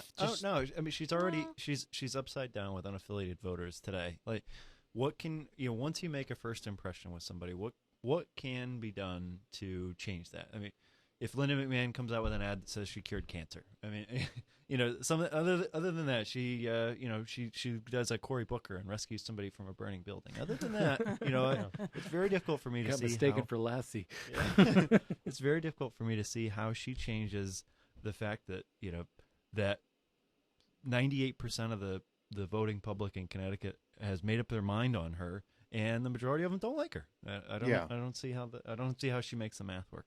Does anyone in the Republican Party, officially look at her and say, "Look, you're killing us here. We really want to put a Republican in here. You're not electable." She just won the Republican primary, so the answer is no. I wrote about this on my blog, that the establishment, such that it is, was behind Chris Shays. When Mitt Romney came to Hartford, there was a seat right down front for Chris Shays and none for Linda McMahon. Even in the state Senate, John McKinney, the leader of the Republicans, backed Chris Shays and had not so nice things to say about Linda McMahon.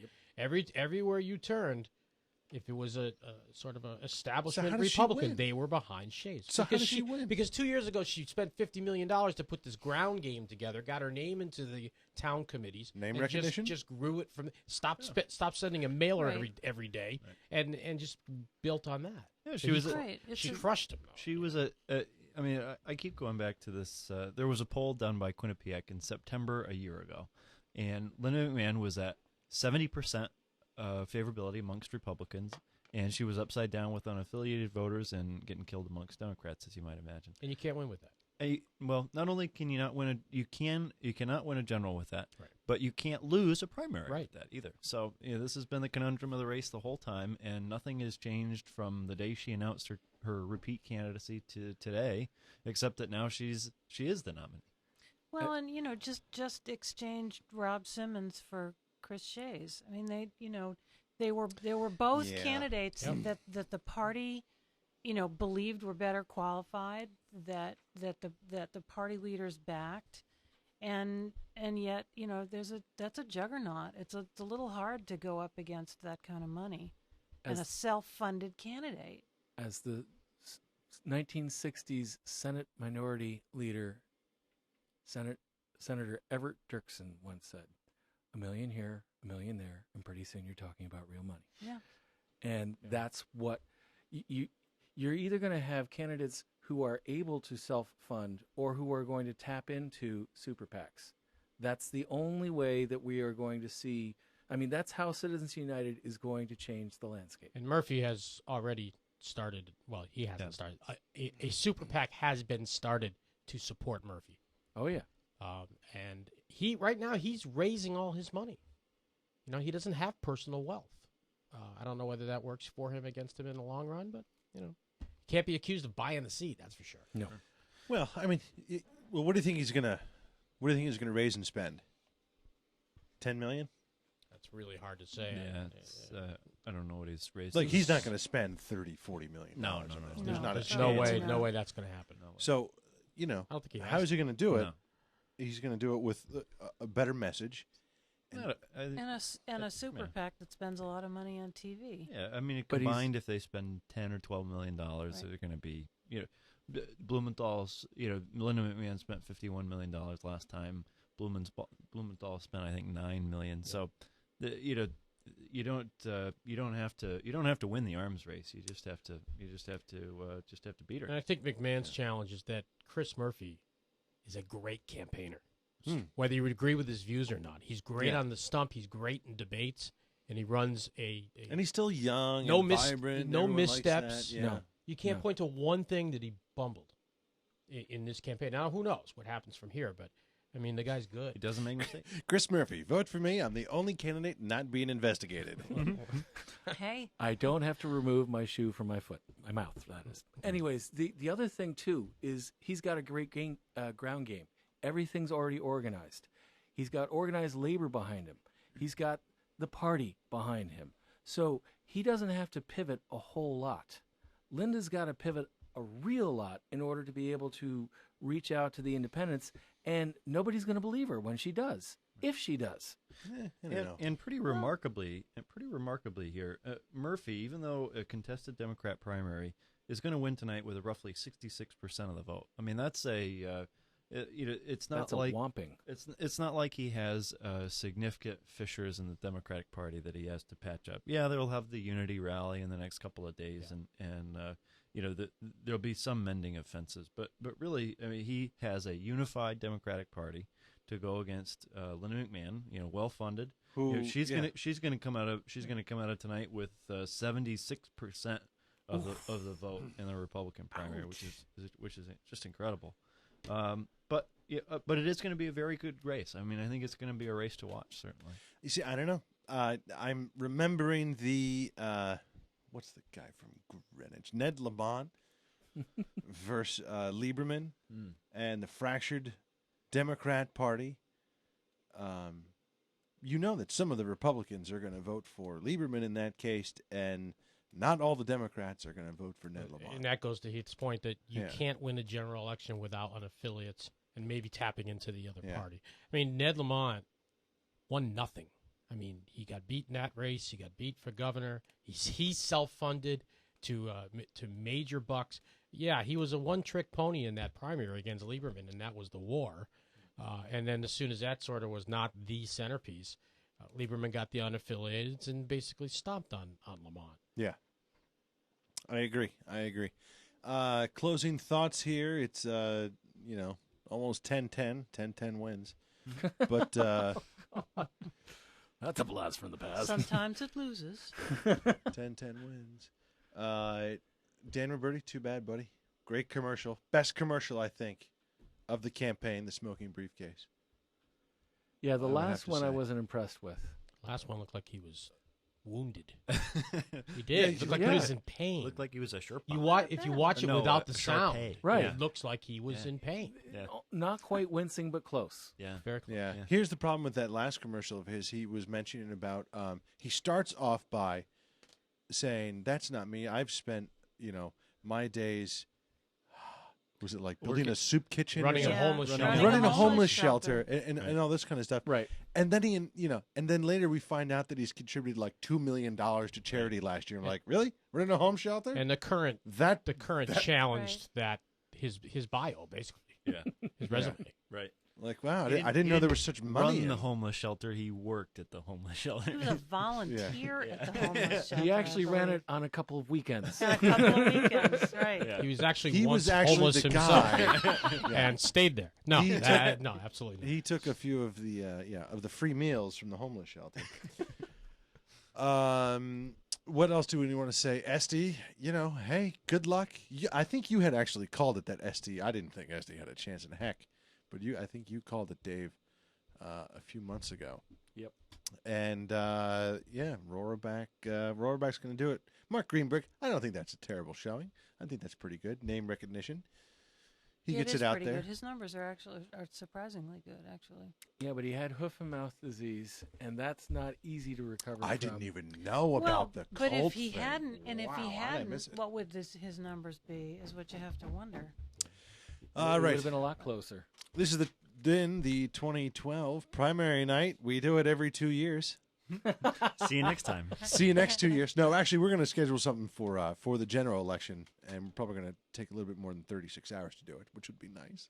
But I'm Brian Parker. This is Dave Moore over here, newsman Dave Moore. Heath Folly. You can go to heathwfolly.com.